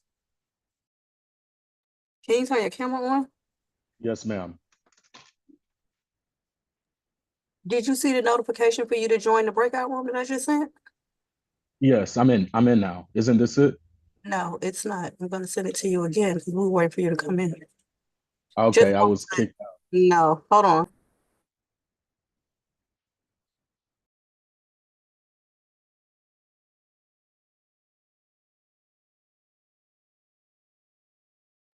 Is it not still up there because it says that you're not joined?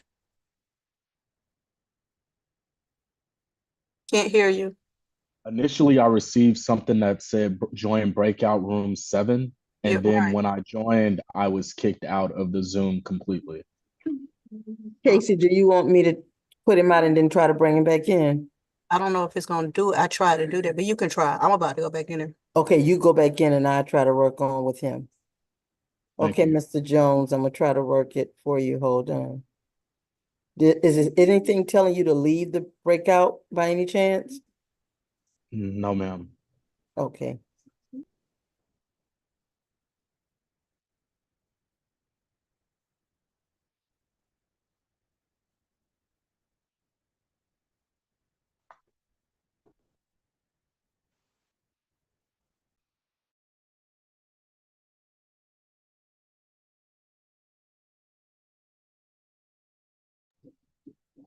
Mr. Jones, you might need to leave Okay. the Zoom meeting period and come back in and I can put you in. Okay. I'll join with the same code, correct? Just go out Okay. and come back in and I'll let you in and then I'll put you in the breakout room. Okay, perfect. Thank you. You're welcome.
Mr. Jones, are you there?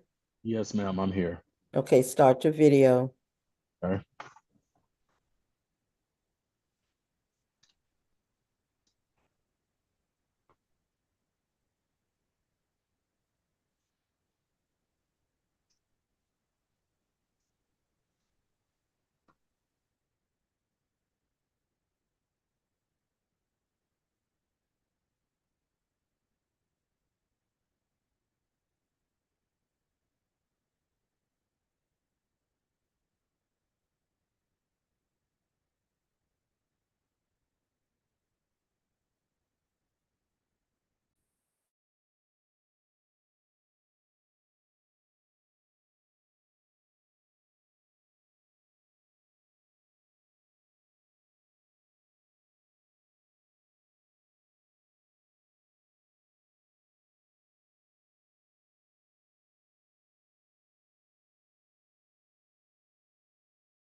All right, Miss Courtroom 2 or any other locations in the jail facility? I can go over the calendar and then we'll get a status of where we are with the remainder of the cases, okay? On the add-on calendar, position 1, Bowens, is a waiver of arraignment and further notice for trial. On the DV bench warrant calendar, position 1 and 2 will report to jail tomorrow at 5, and the bond is 2,000 on position 1 surety and 3,000 signature bond through pretrial level 3 on position 2. Position 3, there is no bench warrant in that case is defendant has been so advised.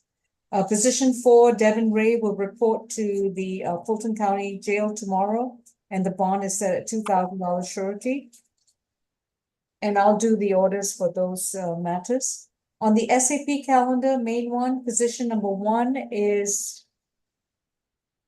Ms. Vigiletti, that was a plea.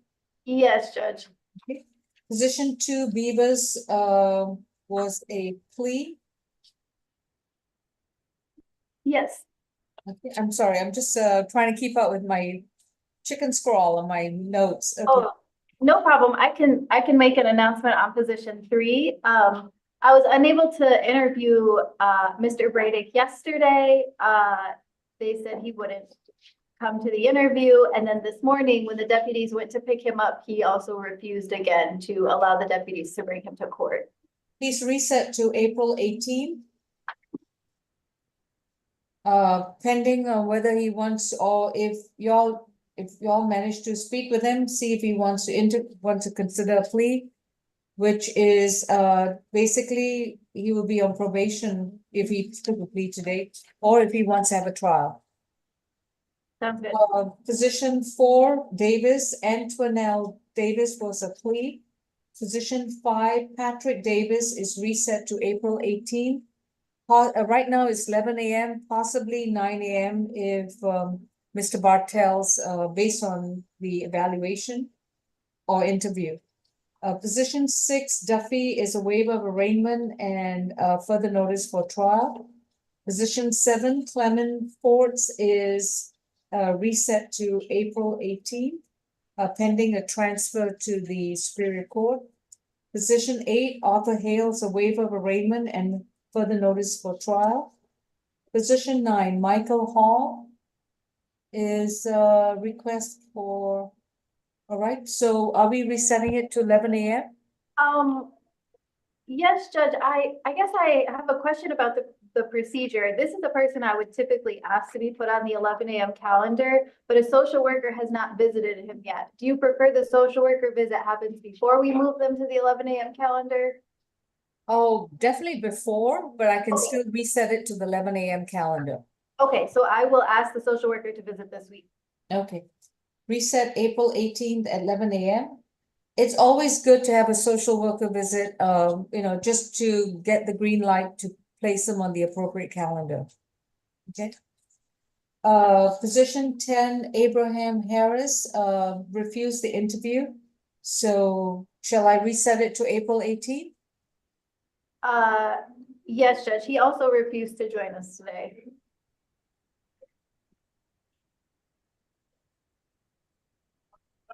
Position 11, Hart, was a plea. And position 12 was a null cross. Position 13 was null cross for Mr. Howard Herndon. Position 14, Demoria Jackson, is reset to April 18th. That was position 14. Position 15, Frank Jacobs. And do we have an announcement? And that was the MOU for. That was the one with Metropolitan Avenue and the store and the bus stop. That was a plea. That was a negotiated plea, Your Honor. Okay, I didn't write that down. Sorry. Position 16, Alexander Leonov, was released for the notice for trial. 17, Daniel Mack, was a plea. 18, Mr. Madjun was a waiver of arraignment and further notice for trial. And his bond was amended to a $2,000 surety bond, $1,000 on each count. And if need be, then I'll need to do a $2,000 signature bond through the jail on the bench warrant. It does need be, Judge. Okay. Thank you.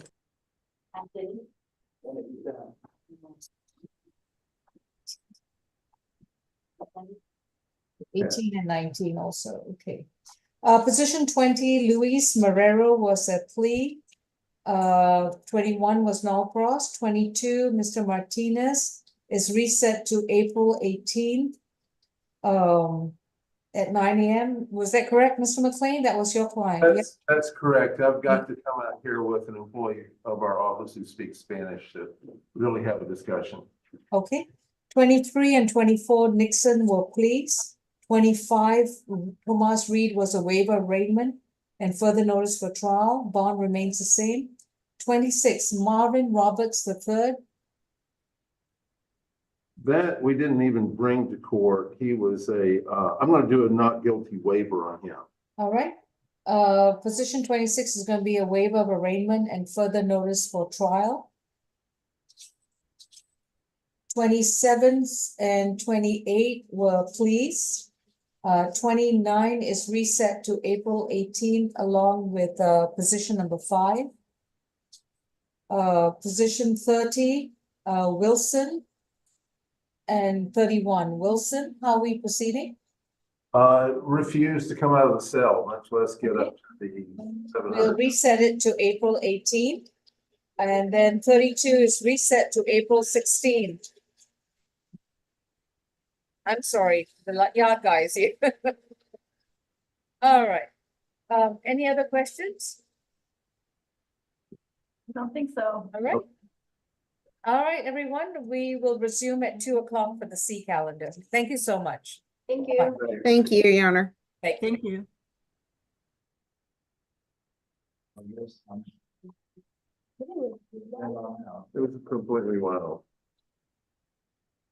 Is there a way I can talk to my attorney, What's your name? Devin Ray? Oh, hey, I might give you a call. I have your phone number. I'm gonna call you as soon as we get out of court, okay? I did a 313 number.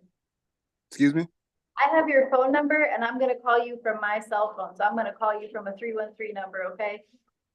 Okay, can I message you to make sure you have the right one? Yeah, sure. It's I got it off your paperwork from last week, but let me go ahead and put it in the chat. Okay. The courtroom too, or to everyone if you're fine with these 5 people also having it.